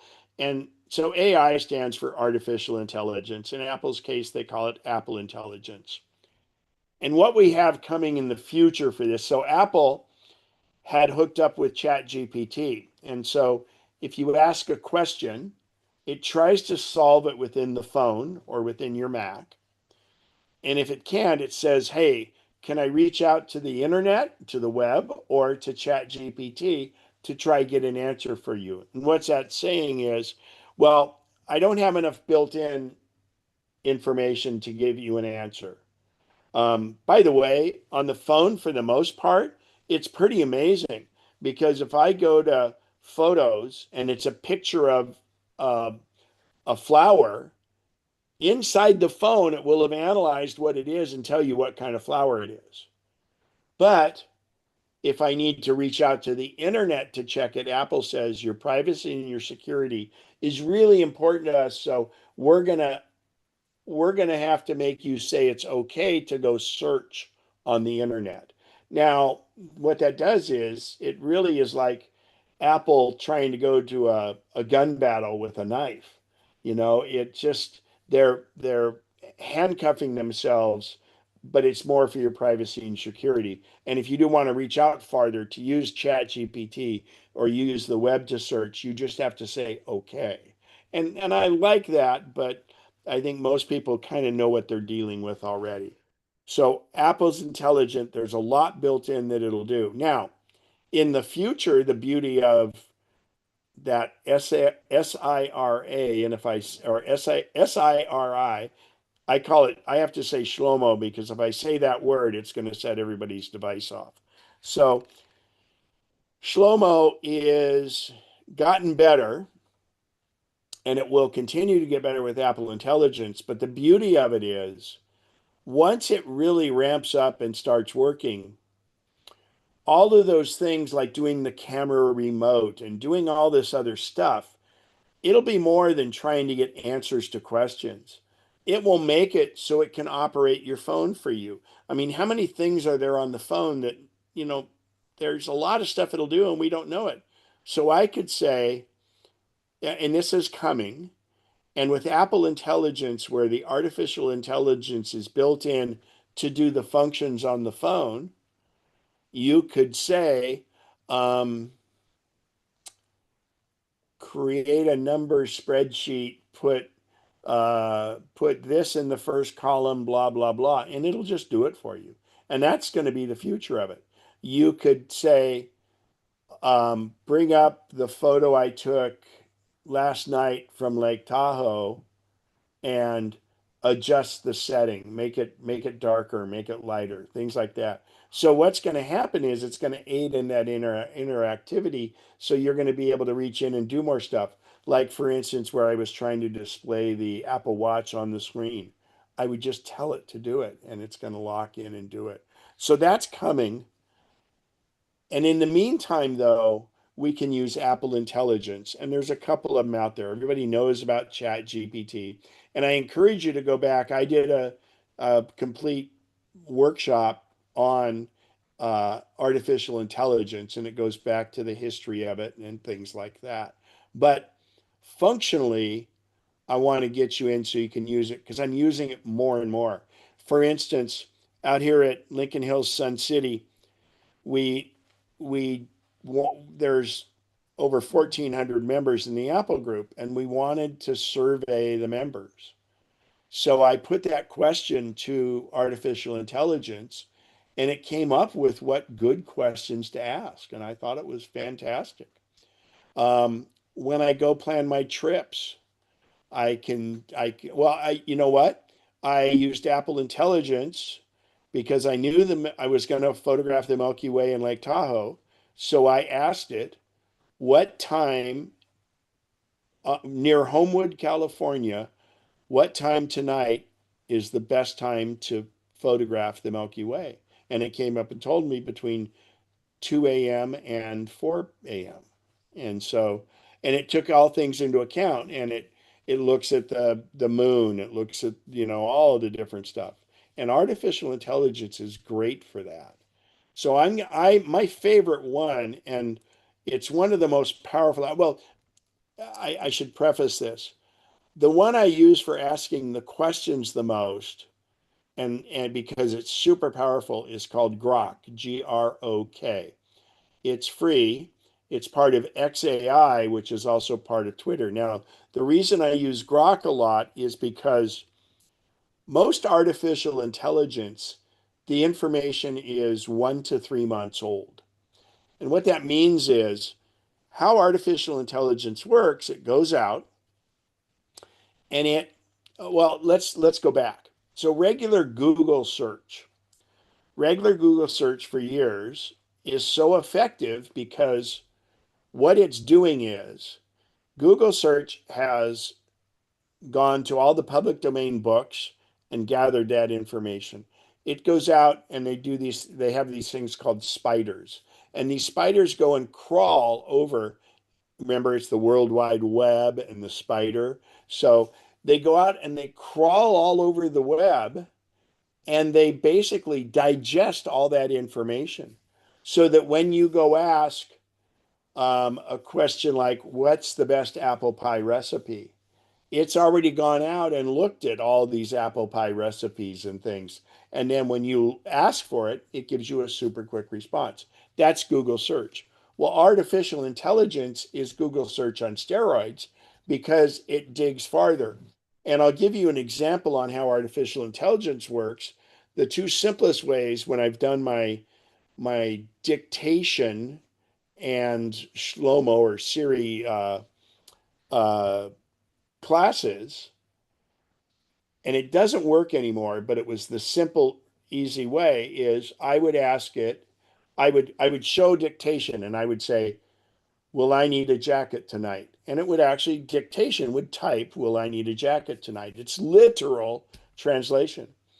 But when I would ask that of the early Shlomo, if I said, will I need a jacket tonight? It would come back and say, it will be 35 degrees tonight and clear.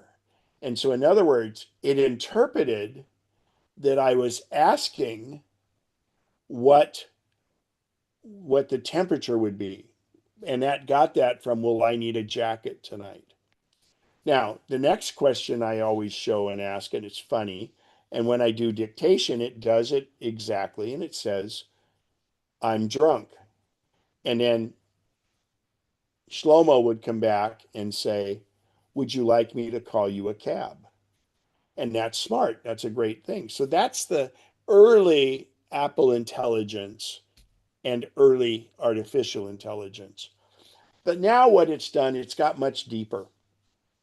So not only do all of these have all the information that's out there to get, it makes inference. In other words, it tries to read into your question more to give you better results on what you're really looking for. But an early example of this was years ago in that same presentation I would do. There was an early one called SoundHound. And I give the example where I would I had it do this. I would say to it, find me a hotel next Tuesday in South Lake Tahoe under $200. And it would come up with a list. And then I would say, it has a swimming pool. And then I would say that, and it would filter those results down. Then I would say, that allows pets. And then it would filter those results down. So in other words, you ask the main question and then you can filter it down. Now with artificial intelligence, you can kind of throw all that at it. For instance, just when we had the total lunar eclipse, I was up in Bend, Oregon on a ski trip, and it was like March 8th or something like that or 7th was the full lunar eclipse. So because of this inflammatory disease I'm still getting over, um, I had limited mobility, but I wanted to go out and take shots of the full lunar eclipse. I asked it, near Bend, Oregon, where can I get where can I photograph the lunar eclipse with limited mobility? In other words, I didn't want it to give me a 3 mile hike or anything like that. And it came down and it gave me 5 choices, and then it categorized them why this one's better than that and everything. And it was just amazing. And it found me a great place at this lake, and I went and it was there. I do that when I'm planning my trips. I it's really amazing. So Apple Intelligence is built in. If your iPhone is a 15 Pro or any of the 16s, it's built in there. But I'm going to show you what first we have because I have Google search in Safari, and I can say, let's see, where is the best location to photograph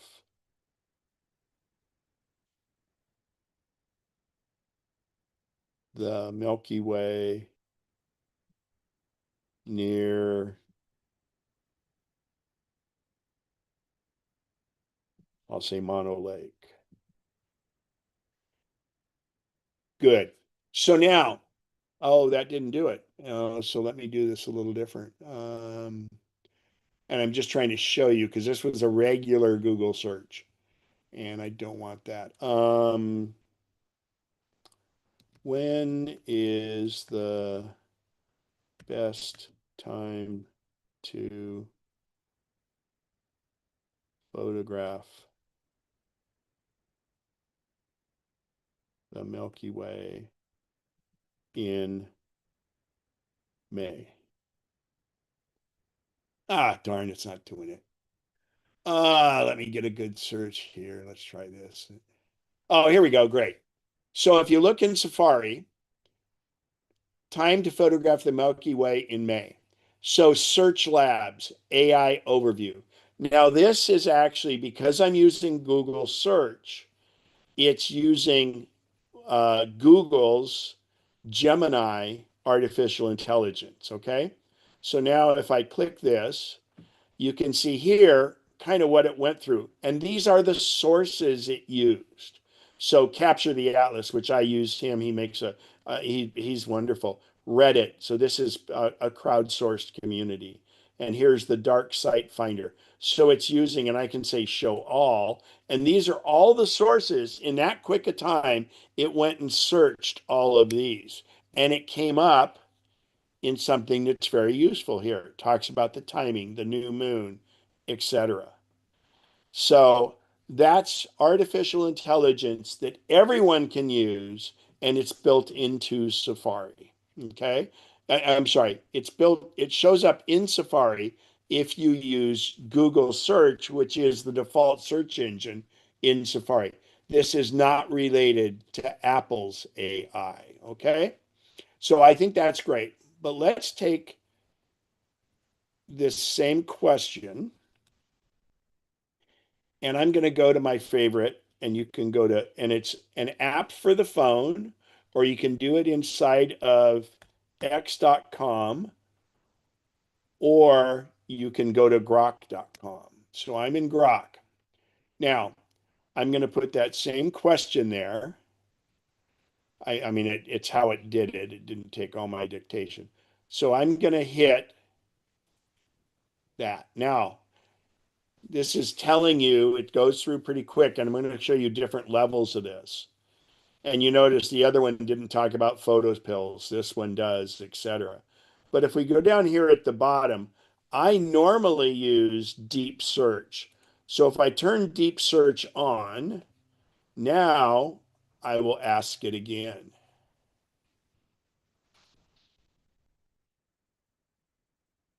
And you'll see here, because the other one gave me a really quick result. Well, now it's doing deep search. So you can see here, it's already accessed 10 web pages, and its deep search it's not as quick. I've had it take up to 2 minutes for different things I ask it. It's already searched now 21 web pages. And remember, these aren't just any web pages. It's actually finding a web page that's relevant for this and then searching it, and it's getting the information, and then here it's collated it for me. So it just searched 23 web pages. It shows some of the information, and now look at how much it gives me. Key points. Best time would be May 26th, because that's, and I knew that because it's a new moon. Aim for the pre-dawn hours when it's high and visible. Best times, best conditions, location and equipment, uh, detailed guide. And then each of these has links you can use. So I'm going to add to this now because I'm going to be, end of May, I'm going to be in Utah. And I'll just say in Utah. And then I'll say deep search that. So now it's going to take the same question and add to it.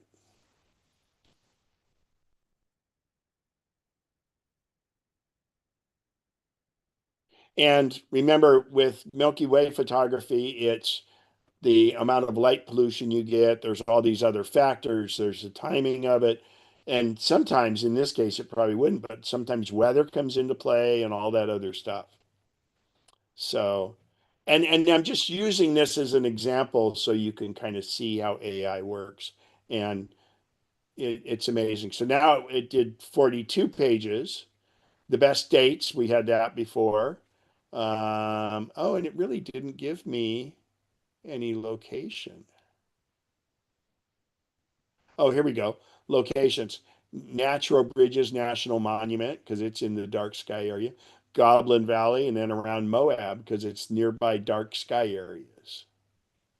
So, and look at this. It even now gives me what are the best camera settings. Even though I didn't ask for it, it's got it. And these are right on. These are the traditional camera settings that are done for Milky Way photography. And then here's key dates. New moon. I mean, just it's just all that stuff. Can you imagine how many websites you would have had to go through to kind of figure all that out? So, and here's the dark sky parks and things like that. So, also much of, and I don't use it for this, but I'm going to go to grok.com and I'm just going to say create an image. So I'm going to say draw a river. Here we go. Oh, here we go. Draw Isaac Newton with an apple falling in his hand.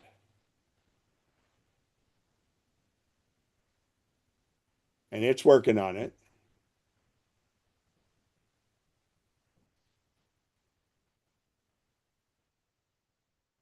And look how much that looks like a regular photograph. And this is not a regular photograph. It's taken that information from photographs. So I can do it in, I'll add a stormy sky. So I think I did one here before, and I'll do it for myself here. It was a background I made in Zoom, like there. So now I put a stormy sky in the background. And by the way, I've been seeing on Facebook a lot of these places say, "Oh yes, you've got to go see this road in Utah and all that," and it's totally fake. In other words, they make Monument Valley with 10 more different spires on it than it normally has, and things like that. So I can say, make a photo look like I'm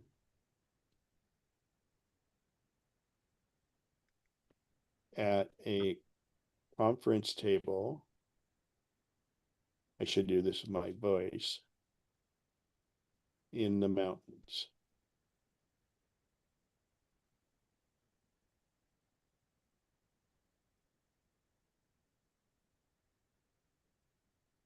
And I spelled conference wrong, but it'll correct it. Oh, and it still did Isaac Newton. So he's at a conference table in the mountains here. So I can say remove Isaac Newton. Let's see if that works. Sorry, Isaac, we'll see.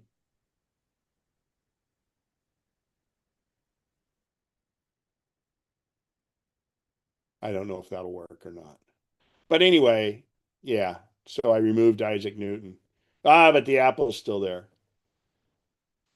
And and I mean, these are like photographs, and you can get crazy. So I can say in the Himalayan peaks, it gives me some suggestions.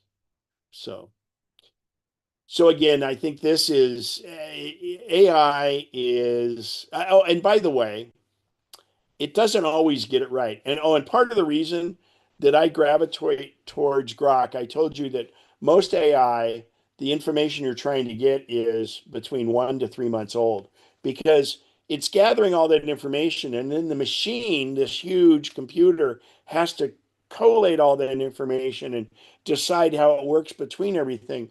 Well, XAI or Grok uses the old what Twitter, which is now called X.com, and X.com has become the breaking news thing for for instance, Twitter was very in the early days when the Paradise Fire happened.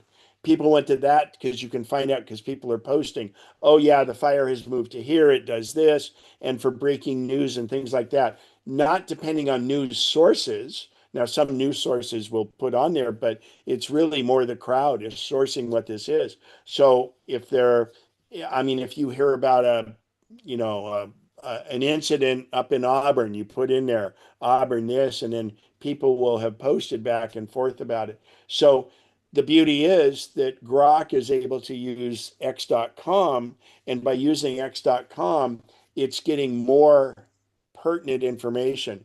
Artificial intelligence isn't great to find out how the Giants did yesterday. But if you want to know how what happened in the game 6 months ago, it'll be good for that. So hopefully that makes sense and kind of puts it all together. And I'm happy to answer any AI questions, but it has just been such a great tool. Um, Gosh, I'm trying to think of one where I formulated some. Actually, I can go into my Grok history. Let's do that. Hey, Ken, Yeah, go ahead. Spev, I was thinking about, and I started to do it with ChatGPT since I do have that sort of set up.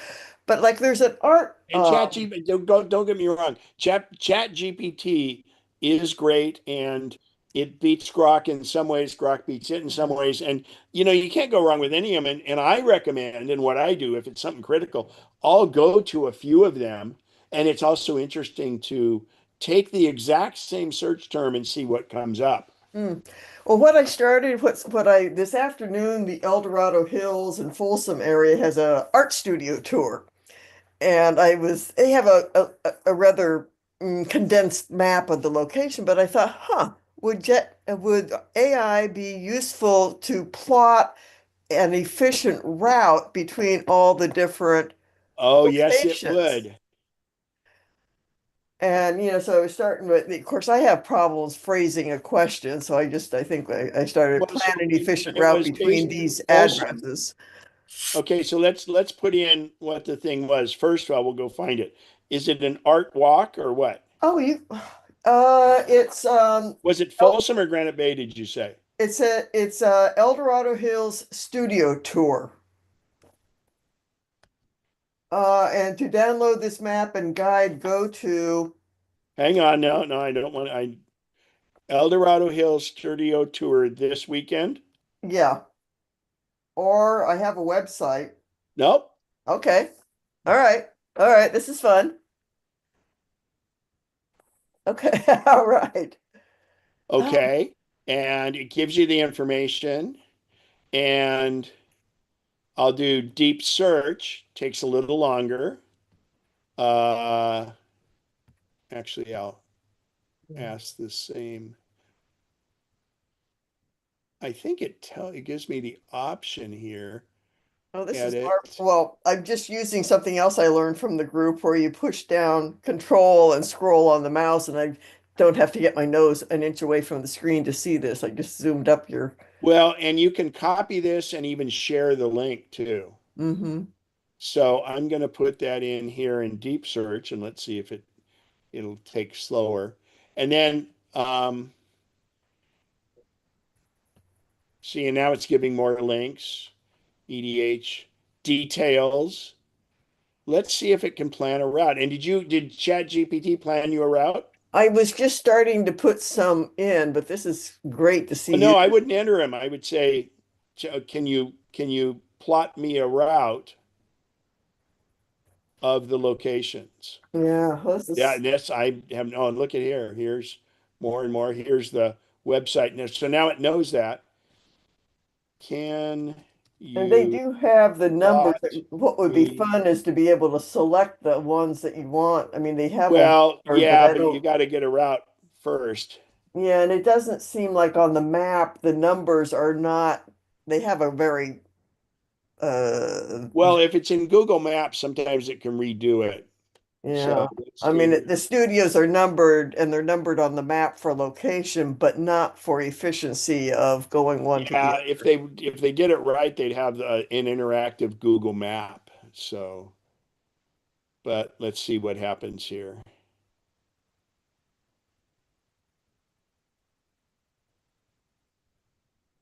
Why did mine come up there? That's interesting. Okay, so it's working. I mean, I'm hopefully working on it.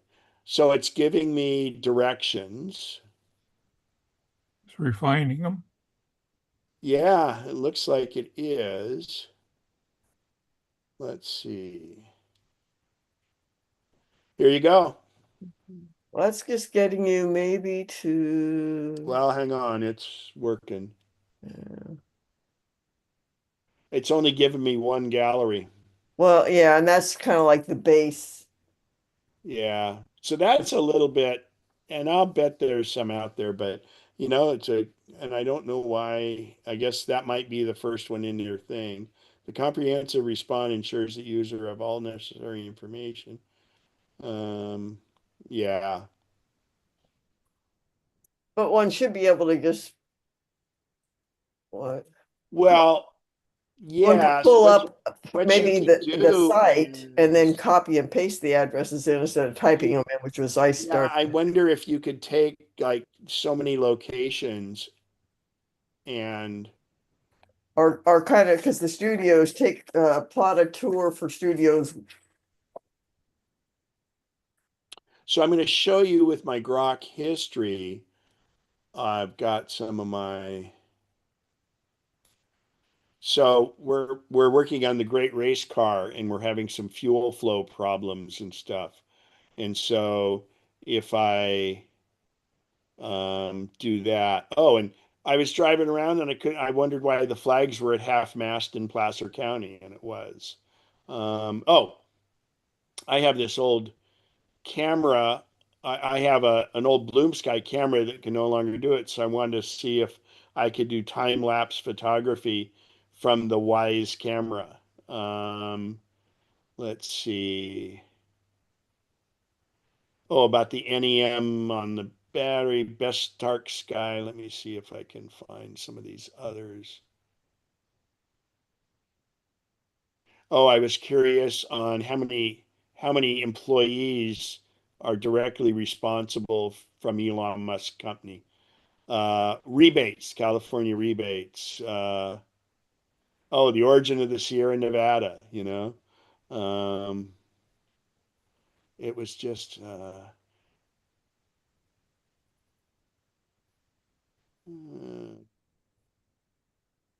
yeah, tax implications of SEP versus IRA. It's just amazing. Uh, Apple Silicon Mac keyboard commands. There we go. Um, Scenic route to Bernie Falls. Oh, best photographic locations around Bend. Go ahead, Barbara. I was going to switch topics. I had asked a while back about setting up an Apple email, and you were going to do that in the AI portion, but I don't want to interrupt Bev's thing. Oh, No, that's good. And I've kind of run this whole thing, and everybody just needs to play with it. yeah. So, and don't be afraid to ask it. But my recommendation with any time you do a search is start it broad and then filter it down more to your needs. For instance, when I talked about I would find the best photographic locations, and then I would say with limited mobility. And then I got to the point where I was including that with it, and it took it. And what's really neat is if I had asked about limited mobility in one, and I would say then, okay, give me photographic locations near Portland, it would probably assume that I meant with limited mobility.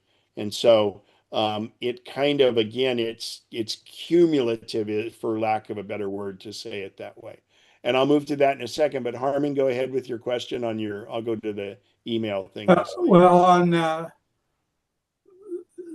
Bev's people are artists, not necessarily map makers. So could they Right. have used the AI, knowing that they're not map makers, but have AI create the tour for putting on the website? Well, yeah. So, in fact, I'll pull it up because I just did it for this thing where I was left off our map. Let me go find, because Google can they won't put the tour in, but they can make an interactive map. Yeah, and I suspect if you know the Folsom El Dorado Hills area, you could look at it and kind of know which Well, the ones are problem and they is, have a map that sort of shows that, but right, not, but the problem is some people are coming from El Dorado Hills, some are coming from Folsom, some are coming from Shingle Springs. And so you know. where you start is going to be different from everyone else. And the challenging aspect is one might look at the brochure and say, I'm only interested in A, D, L, and P studios. Right. Yeah, so So let's just show you probably how a way to do this, and I don't think AI would be the answer. So I'm going to go to maps.google.com, and this mm, applies to use Google Maps, Apple Maps, whatever, but it's doing waypoints. And so I'm going to do a Google search, and I'm just going to do something easy here. I'm going to say, uh, let's see, Truckee. yeah, I Oh, was plotting Truckee. in a couple, but my skill level with Google was I could only get two locations Oh and no, you can get more than that. Were you doing it on a computer or on I was the on my phone. okay, well on the phone. I'll do that in a second, but I'm going to show Yeah. you on the big screen here first. So I go Truckee, directions, and we'll just say from my location. See, I've got all my old. In fact, what's interesting is we're going to St. Paul, Minnesota for the Great Race. And I'm trying to route us through Jackson, Wyoming, up through Yellowstone, and then through North and South Dakota, because that's the only two states I haven't been to on our way to St. Paul. But in fact, when I'm going up to Yellowstone right now, the main road in Yellowstone is still closed. So it won't route me through the way that I'm going to be able to go in June. So I've had to pick it to pieces to go from Jackson, Wyoming to Cook City, and then because from Cook City On the Beartooth Highway, it's completely shut down. So I have to do little segments of these routes. And I even did a Google search to find out how long it takes to go from one spot to the other because the road is closed right now, it won't let me route it with Google Maps, which I found interesting. But we'll go from my house to Truckee, California. And then if you'll notice up here, it says add destination. So I'm going to add, and I was just recently in Homewood, California, but I want to change the order because I want to go to Homewood before I go to Truckee. So I go over here and I move the waypoint up to there, and now it'll redo the map. Now, let's say I'm here in Lincoln, but I want to go via Highway 50. I could say go via, I'll add destination. I'm going to go by Placerville. And that's how I force it to direct me through there, but I'm going to go from my house to Placerville to Homewood to Truckee. Now, in her case with them doing around here, what you can kind of do is look at the map and then you can make your adjustments here. Yeah. And I used to do this a lot as a sales rep, being on the road and had different accounts to call on and stuff. So again, these are called waypoints, and you can add many, many Yeah. of these. I do that when I'm doing when I'm doing a national parks trip, or for instance, this trip I'm doing, I'm trying to go. I have certain places. I have Devil's Tower I want to see. We want to see um, uh, Mount Rushmore and all that. So you add those. Now, you can add quite a few, but let me show you how to do it on Google Maps on the phone, and I'll do Apple Maps too. So this, we'll do it this way. And okay. All right. So first, and I keep Google Maps on my phone. I use it a lot. So now I'm gonna, and the nice thing is, any of the searches I've been doing, because I'm signed into my account, any searches I was doing on the computer will show up on the phone. See there, Truckee, Homewood, etc. So I'm just gonna do a couple of these, and then you hit directions, and then now I can choose my location, and I'm gonna go from home to there. Now, you'll see the three dots in the upper right. Hmm. And if I tap that, it's very small, but it says options or edit stops. So if I click, and it's weird that that's not showing on my screen. That's weird. It won't.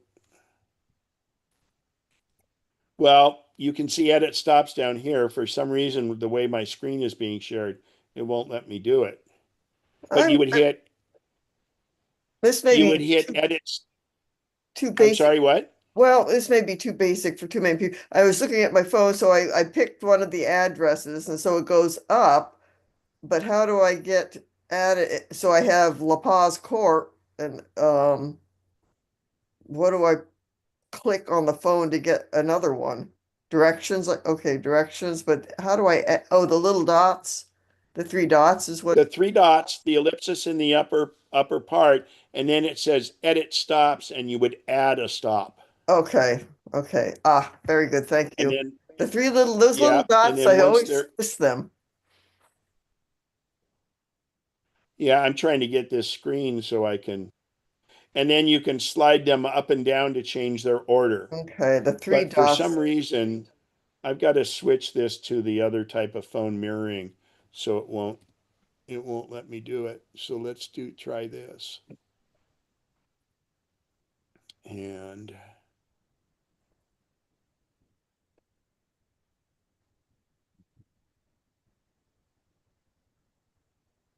okay. Connecting will connect. Come on. Oh, you know what? I'm on different Wi-Fi, I'll bet. Oh no, there it is. Okay, so let me. Okay, so I'm going to click on Google Maps. So here's what I had. And if I hit these dots, yeah, see, it's not letting me do it. It's because I'm mirroring the phone. So let me get out of that. Let's see, I've got to swipe up. There we go. Let's try it in Apple Maps. And so I'll hit, there we go. And then I hit directions. And now I will do my location to there. And you see it says add stop. So I'll add Tesla Gigafactory. Now, you'll notice over here, if I want to go from my location to the Tesla Gigafactory, I grab and slide that and change the order. Okay, and then I can hit an add stop, and I eventually want to get back to my location. So you can see I'm doing a round trip. But I wanted to go Highway 50, right? So I'm going to add a stop, and I'm going to go Placerville. Okay, click that. But I want Placerville to go. Oh, is it not gonna?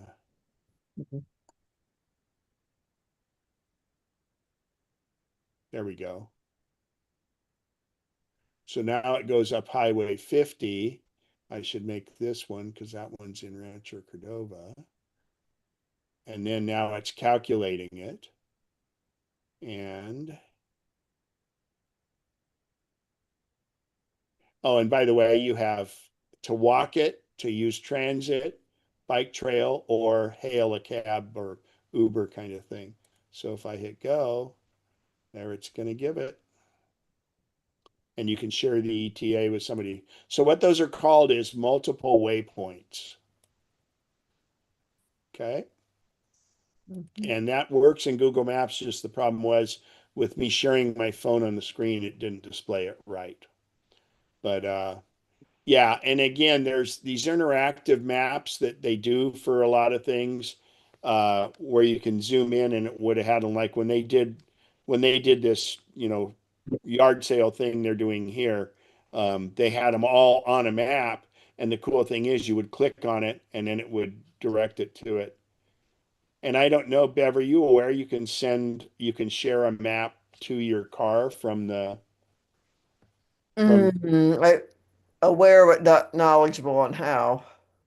okay, so let me show that because I think it's wonderful. Let's go here. So if I'm in Google Maps, for instance, and I'm gonna say,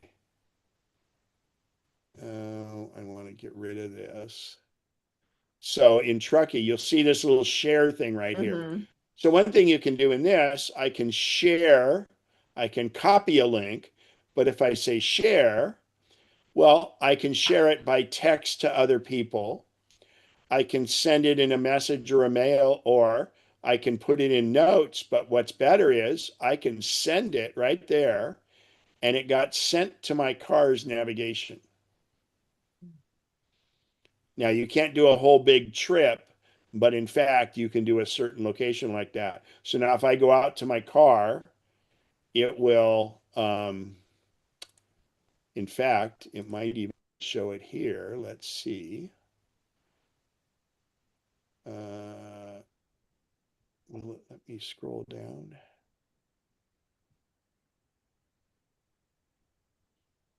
Oh, it's not letting me this, it's not fully supported. But anyway, if I went to location, it might allow it. So anyway, that's how you send it to the car. You can't send it direct from contacts. You have to go to the map and then share it. And then when you get in the car and just pull up navigation, it would Well, be yeah, it should automatically be there. And by the way, the Tesla app has to be open on the car at all times. So, Mhm. I mean, on the phone. Yeah. Okay. I don't see any other questions. Harmon looks like he's got a question. I can't tell though. He's dying to ask a question. So, and again, I use Google Maps. Apple Maps has gotten really, really, really good. But I default to it because I know it better.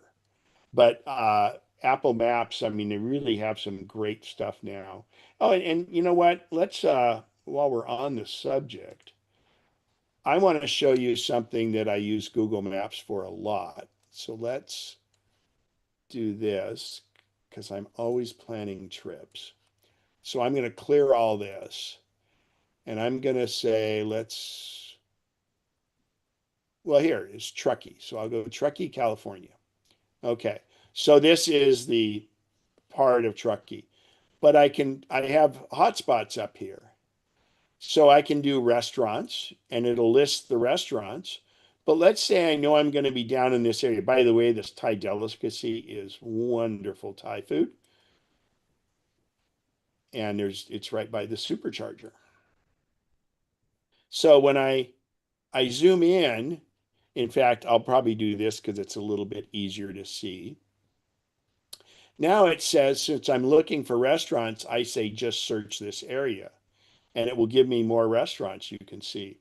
So here's Thai Delicacy, here's Drunken Monkey, and it gives you all the reviews and things like that. But let's get back out of there and let's look for hotels. Now, when I click on hotels, what you do here is you go pick your dates. So let's say I'm going to be going there the 9th and the 10th of July. And then it gives me hotels in the area. I mean, this isn't Truckee doesn't have a ton of hotels. Let's go to South. Well, here we go. Here's this is North Star. So what this is, not hotels. This is like VRBOs and stuff.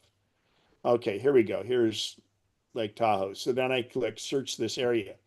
Now you'll notice there's some red dots that aren't showing up. And like for this one, I may have to check eligibility or it's not showing up with the price because it may not be available or it may not go to this. But you can see here, you've got two star, how they rate and different things. It's very, very effective. And you can, zoom out all you want and try different places. When I'm looking, like I use this a lot if I'm flying in or out of an airport and I'm flying early the next morning and out of like Zurich or something, I just look for hotels. So it's super, super good. But they also now they tie in with vacation rentals. And so now you can see these are all VRBOs and it shows them. That's all interacting with it now. And of course, with VRBO, and then the other thing is you can do filters. So if I click this, I can filter by price. Actually, I'm on VRBO, so I should go more to hotels.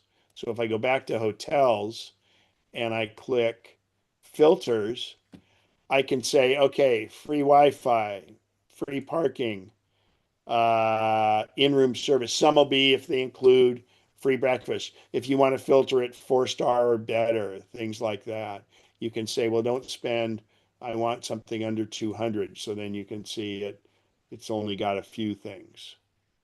So it's very, very effective. And then I do have to throw out my thing I use all the time since we're kind of on Google here is Google Flights. It's google.com/flights. One thing they have in here is Explore. And what's really cool about this, you can see from Sacramento where is on sale. They always say, Clark Howard says, don't figure out where you're going to go, figure out where's on sale. And you've got all of these different ones. And then you can pick that. And then also, if you decide, well, I'm flying a long ways, I decide business class, you can figure out where business class is different. But if you want to just go here and you go to flights and say Sacramento to, let's do, Rome, let's say. Oh, it does that sometimes. Rome, Italy. And I'm going to depart. We'll just put it down here in September 16th to the 25th. Oh, and by the way, I should say is let's go back out that reset. So now it actually shows you what prices are at different times. So if you have a choice, pick it when it's $865. So we'll go from here, and then you can see, oh, the green means the lowest, so we'll go to there, and then hit done. Now I'm going to search for those flights. So Sacramento to Rome, it shows them. There's, you don't want 26-hour flights, you want like 14-hour flights. But what's really cool is if you go here and you say date grid, here's what happens. Oh man, if I leave 2 days earlier and come back 2 days earlier, look at that. I'm going to fly for 830 instead of 898. And you can click on that and see how it is. You can also read the history, the price graph, and see that, okay, that's pretty good pricing right now. And then you can also, if you're signed into your Gmail account, you can tell it, you can track prices for that date, and it will tell you if the prices change and when to do it. And these are just great. And then if you go like this, it'll show you here's how long your layover is, here's your flight time and all that. And this is google.com/flights. I love it. Pete, you had your hand up. Did I cover it?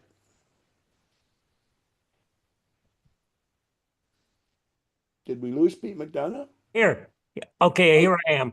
I'm not traveling much, but I'm curious. Could you say a few words about 2-star, 3-star, 4-star, 0-star, just a couple of tips?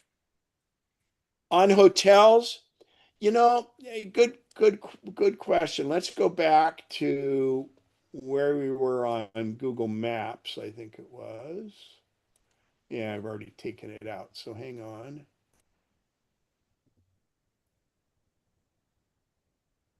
So when they do the ratings on it, the 3-star, 2-star, it's kind of a that started with I think AAA and stuff, but yeah, it's amenities they have, and they probably have a filter you can do on it. But more than that, I look at reviews. So, you know, uh, a highly reviewed 2-star might be better than a 3-star that doesn't get good reviews. Because I think that the 3-star is more like what it kind of offers and how new and things like that. But I go to the reviews, and like in this one, the Hampton, well, this one's fairly new, so it shouldn't be too bad. Actually, I've stayed at this Best Western here because that is really not bad. So if I click on that, then it shows up here, gives me more information, and it'll be their photos and others. But when I do it as I go here, oh, and by the way, so down here in the pricing, there are some deals that can be had, but sometimes I like booking directly with the hotel. And in this case, the prices are pretty much the same, except super.com. I don't know who that is. But a little tip, when I did the eclipse a little over a year ago, I used booking.com for a place because they didn't have a website. The hotel worked out great, but booking.com, I used this in Turkey, and they actually provided airport shuttle for me. So you don't be afraid of those, and they're pretty good. But I like to go direct, and if I click on this, it would take me direct to the hotel's website. But I go by reviews here, and you can see it's 4.3 out of 5 stars. And when I click reviews, you kind of get a good idea. And this was somebody that was 2 weeks ago, a week ago, a week ago. So, you can kind of do that. Oh, and here was for some reason, this person, they don't recommend it this time. And I like it when the owner responds and stuff. But anyway, I go by the reviews more than the stars, but I just have to say, and I'm sure there's some place on here where, and you can filter it by the guest ratings or by that and then amenities and all that. But let's look here. Can you say the name of the site again? I'm sorry, I missed that. So this is Google Maps. It's just Google Maps? Yeah, it's and the same thing that you can put on the phone, but it's google.com/maps, or I just start typing maps dot Google and it does it. So this is all in Google Maps, and then the flight one is google.com/flight. But actually, the main portal for this is you go to google.com/travel, and this will be the page you get. And you can notice up here, you have travel, you have explore, and that's where we looked at different flights, hotels, vacation rentals, etc. And since we're kind of on this little travel kick, I'll show you another site I used a lot, and I'll just pull that up this, and it's called Rome, and they do have an app, Rome, the number 2, Rio.com. And let's just say, so like right now, I'm having to fly from Dublin to, I'm basically going from Dublin to Normandy. So I'm going to start in Dublin, Ireland, and I'm going to go to Normandy Beach. Okay. So when I click this, and I never book through here, but I use this to find my options. And what's really cool is it says I can fly to Paris and then take a train there. This is probably not a good example. Let's do Paris to Monaco. That would be better.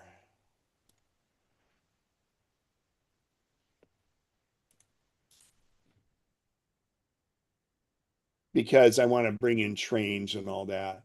So we'll go Paris to Monaco.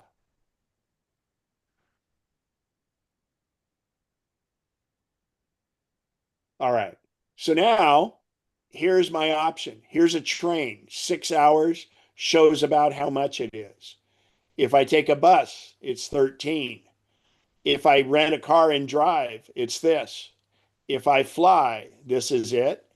And it shows more options. And I use this to kind of figure out what I want to do, because especially in Europe, sometimes it's so much faster to go by train than it is by plane, and so much easier. So anyway, Rome to Rio. And yeah, you can book it through it, but I don't usually. And then when I click on train, for instance, here's a couple options. And well, here's you stop, you transfer, do it. But let me show you, going back to Google Maps. Let's do the same thing here. I'm going to hit maps.google.com. And I'm going to go from Paris, France. I'm going to hit directions, and I'm going to go to Monaco. Okay. And I'm not actually going to Monaco. So now, if you'll notice, I'm on car. There's to drive it, right? So it shows me the route, and it shows me alternate routes, which I may want to take if I want to go through a wine region or something like that. So that's by car. Here it is by public transit. Now, there's the bullet train and all that. So that comes into play over here. And so you can see, oh, look at this. It's down to 7 hours, 6 hours. And I don't know if that used the bullet train or not. But here's what's really cool about doing it by rail. I can say options. So if I was taking this trip and I've got luggage, I would want the fewest transfers. So I would choose the fewest transfers. Or if I don't want to have a lot of walking, I would say less walking. And then it'll do that for you. There's all these things. And then the great thing is, it'll show you the details of what it is. And while we're on trains, I got to give you this last site that I swear by. It's called Seat 61. I found this years ago when I was going to Machu Picchu. This guy has put together, it's the man in Seat 61. And let's just do the same. I'll show you train travel in Europe. So I'll be going from, we'll do our Paris to Monaco thing. It's really amazing. So from Paris to, hopefully Monaco's on here. No, because it's not direct. We'll just say Marseille because I know it goes down that way. So now what this guy has is Paris to anywhere in France. You can buy tickets. It gives you a link to it and all that. And again, this is called seat61.com. And then it shows you what the train looks like. It shows you like what class seats you have. And then you can go down and then you go down here. And these are the different parts. If you just go into Corsica or Paris to London, on the Channel. And then all this different stuff, Paris to Dublin, which actually is the opposite of what I'll be doing there. Oh, that's interesting. I got to look at that.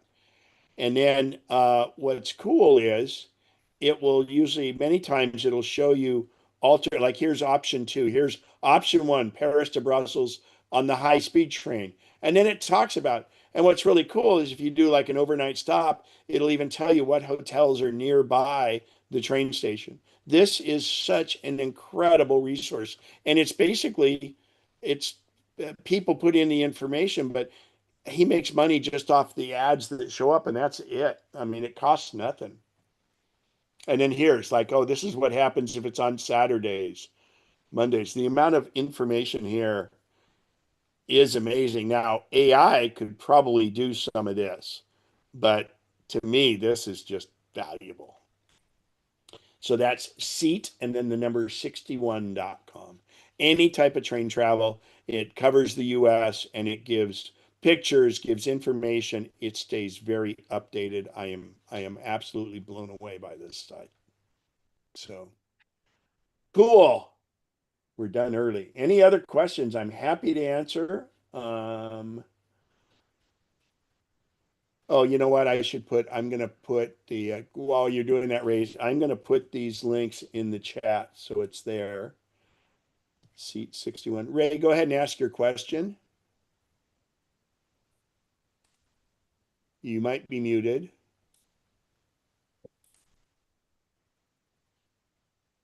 Still don't hear anything, Roy. Oh, I heard a different name. Sorry. Yeah, a couple years ago, I went to Bordeaux from France, and trying to figure out the hotel nearest the train station was a little difficult. I wish I had the seat 61, so I will definitely keep that in mind. Yeah, well, when Thanks. I recently went from, I used it because I had 3 different Gate 1 trips all linked together, and I was going from Ljubljana in Slovenia to Warsaw. And I had the choice of an overnight train, which I didn't want to do because I wanted to see the countryside, or I had the choice of going through 2 different cities to get there. And I chose to go, I forget which one. Oh, I did it through Austria. And it had 3 different hotels, and he said yes, and I stayed at this one. And you go out of the train station, and I got to say I walked 150 feet, and it was called Hotel One, and it was right there, and it was fantastic. It was just amazing. That was in Innsbruck, in fact. So, and I'm putting the links in there. I put seat 61 in. I want to put Rome to Rio. Already got them in there, Ken. Oh, great, Randy. Thank you. Thank you, Al Jr. Yeah, I want to be Al Jr. Hey, Ken, I was just going to point out while you still have your screen up showing a Google map there, a Yeah. lot of people have different ways, and I'm one of them, maybe pictures or written. But if you hit that tic-tac-toe board up by your letter K upper right, that's 6 letters, that's what I love. That's my easy way to get to them. Yeah, so what this is if you're signed into your account, it's all the different stuff. Gmail, there's right to Gemini, which is the AI, YouTube, Maps, just regular Google search, calendar. You guys probably don't use that, don't want to use Chrome. But then they have others down here. For instance, I just did this survey out here and I used web forms right here and all kinds of stuff. But while we're on maps, in the lower left, if you click this, you have different ways to look at the map.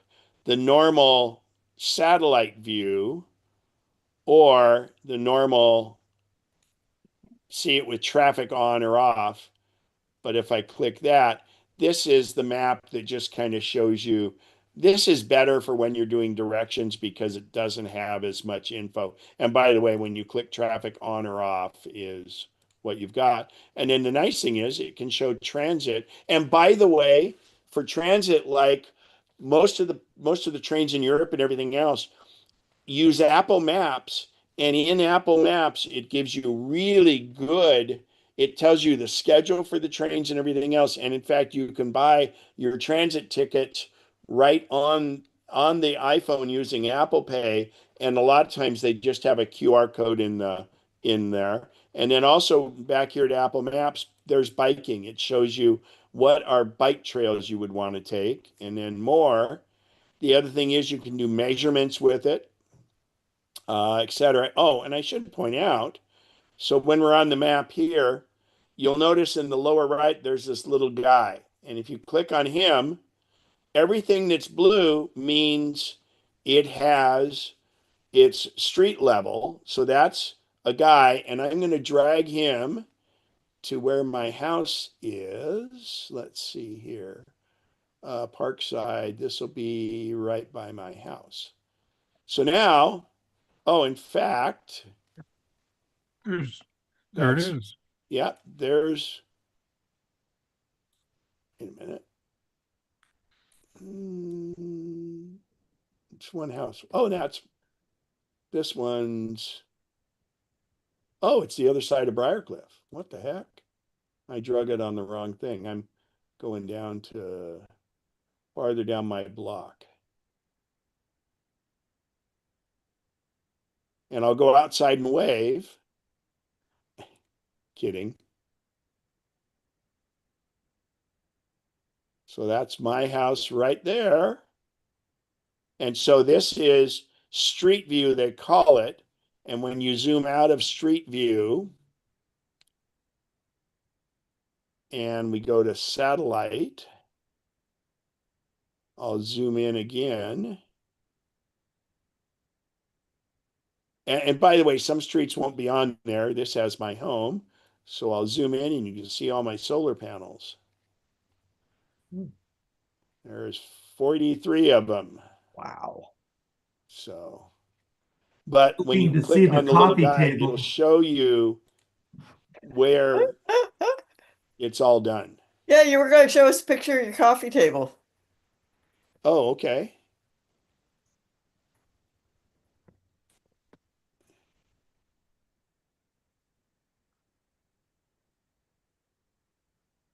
There's the glass. Mm-hmm. So it's cast or wrought iron or whatever, but it's big. This doesn't weigh very much, but the glass is, and it's beveled glass and it's really thick. So let's I'll have to look on my Wise camera. I think it's still there because nobody's come up and gotten the glass from my thing. And again, I got left off their map. So, but I'm going to put it on Facebook Marketplace probably this week. Let's see. Yep, it's still out front. Yep, a lonely chair or lonely table sitting there. But if anybody needs a table, it's a great table, and it's heavy. The glass itself is just amazing. So, all right, that's not the prettiest picture of it. And gosh, I kept sticking this tape to it this morning and it kind of didn't do it very well. So, because this got replaced by my table from Morocco. Let me see if I can find this table.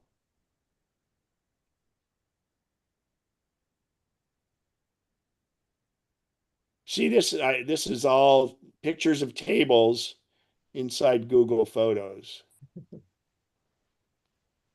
But we could do Morocco. A question was, since you have Google Photos, I don't use Google Photos. This is in Apple. okay, because as I just have Google Photos, but I use it exclusively as a backup. well, that's what I have. I have it, but I'm reaching my max. I'm not like 90% on my Of Google. 54 gigabytes, do you use Gmail also? Yes, but So, most of it's photos. I mean, I got so about. if you want to upgrade that to 100 gigabytes, it'll cost you $20 a year. I think I am. I'm at the one that costs me $2 or $3 a month. No, that's iCloud. You don't Oh, pay any. Well, oh, 2 or 3 a month. Yeah, yeah. You're at the one that's 100 then. yeah, and I'm getting Yeah, like, pay yearly. It's 20% less. oh, okay. Instead of $2, instead of $1.99 or $2.99 a month, it's 20. It's basically you basically pay for 10 months. Yeah, I'm just back. I keep getting this notice you're 91% full, and Yeah, and your email will stop happening if you get it. By the way, here's a Milky Way photo. I took this from my iPhone in the near the Sahara Desert, and I did not use the tripod. I set it flat on a table shooting upwards and then used my watch to do that because it did a long enough exposure. And here it was with some clouds, mm. and it almost put too much light in. And this was years ago. So in culling pictures, because anything that goes into my Apple photos goes over, backs up in Google Right. to, Which is it's a good backup. I like that. yeah, trimming out, but if I delete anything in Google, it deletes in Apple, which is probably good. Okay. Does it delete it back the other way? It does seem to. Okay, I wasn't sure if it did or not. Um, I'm not 100% sure, but I've been reluctant to delete in Google's vast quantities. So trimming in Yeah, my, and I mean, for it's, pictures, I mean, you're going to be chasing your tail a lot unless you disable that. So, yeah. So probably trim and clean out in Apple Photos, and then as it deletes in well, Apple, no, because see, the beauty is with Apple Photos, it makes it smaller. Well, but you're paying on iCloud. Yeah, I don't know on that what yeah, you're. I'm just kind of struggling with how to clean out to decrease my amount of Google usage. And it's mostly photos. It's like 20 mail, 20% Yeah. mail, and the rest is photos. Yeah, one thing I would do would be look at videos because Hmm. they take up so much more room than one photo or Yeah. than a bunch of photos. Oh, this was really cool. This is where they color the leather. They tan the leather in Fez. Those are different vats for different colors of leather to make this kind of stuff. All right. I'm looking for this table because it's my coffee table that has a 350 million year old, 350 million year old fossils in it. That was pretty amazing. And oh, I'm near it right now. I know because that's that location. Here it is. Oh, here's this place. So we went to this place, and these are all just they have a so the Sahara Desert used to be the Sahara Sea. And you can see these ammonites and anthracites and all this stuff. And where's the picture? So this ammonite is 360 million years ago, this orthosaur, and then these trilobites. And I always thought that was a thing from Star Trek. So if you look at this, it looks like a nautilus, right? And look at this. And if you look at the table I purchased, this is one of those ammonites. And actually, it's weird because that's the floor right there. So where they cut this, you can see the round part from the ammonite. And then look at these. These are all fossils in this table I bought. Hmm. So cool. And they shipped it back for free. Okay. No other questions. We'll go ahead and end it, and we'll see. Oh, this one was one of these fossil things, and they slice it, and it's just amazing. These are all old fossils. So they were the bottom of the Sahara Sea, and these are fossils from 360 million years ago. And this was in Erfoud. Cool. All right, I will save the chat and get it to Bob. Thank you. Thank you, everybody. Have a Have a great good one. month. Enjoy the Thanks. nice weather. Thank you. Thanks to Randy too. Oh, yeah. Thank you, Al Jr. Thanks, Ken. Oh, Randy, I like yours. That's an AI background you did, huh? No, I think that's a model from Disney World's Epcot. I'm not sure. Oh, I wow. just liked it. But the only thing on AI that, like on your Einstein, or was it Einstein or no, the guy with the Isaac Newton. Isaac Newton, yeah, the apple, are the fingers, because Isaac Newton only had three fingers and a thumb on the drawing you had done. So it's interesting. It seems like AI has issues with hands. You know what's interesting is supposedly that's hard to do in most art and stuff. And it's the hardest part of the humanoid robots that they're doing. Tesla has on their humanoid robot now 22 movements Uh, or parts to articulate the hand. But that's interesting. That's yeah. And it was it on both hands or yeah, the one with the two apples and the one apple. Yeah, I don't know if it saves them, but no, I yeah, just I'm gonna go look if it's there because I that's great that you saw that. uh, Um, I'll go to Grok. I'll look at my history.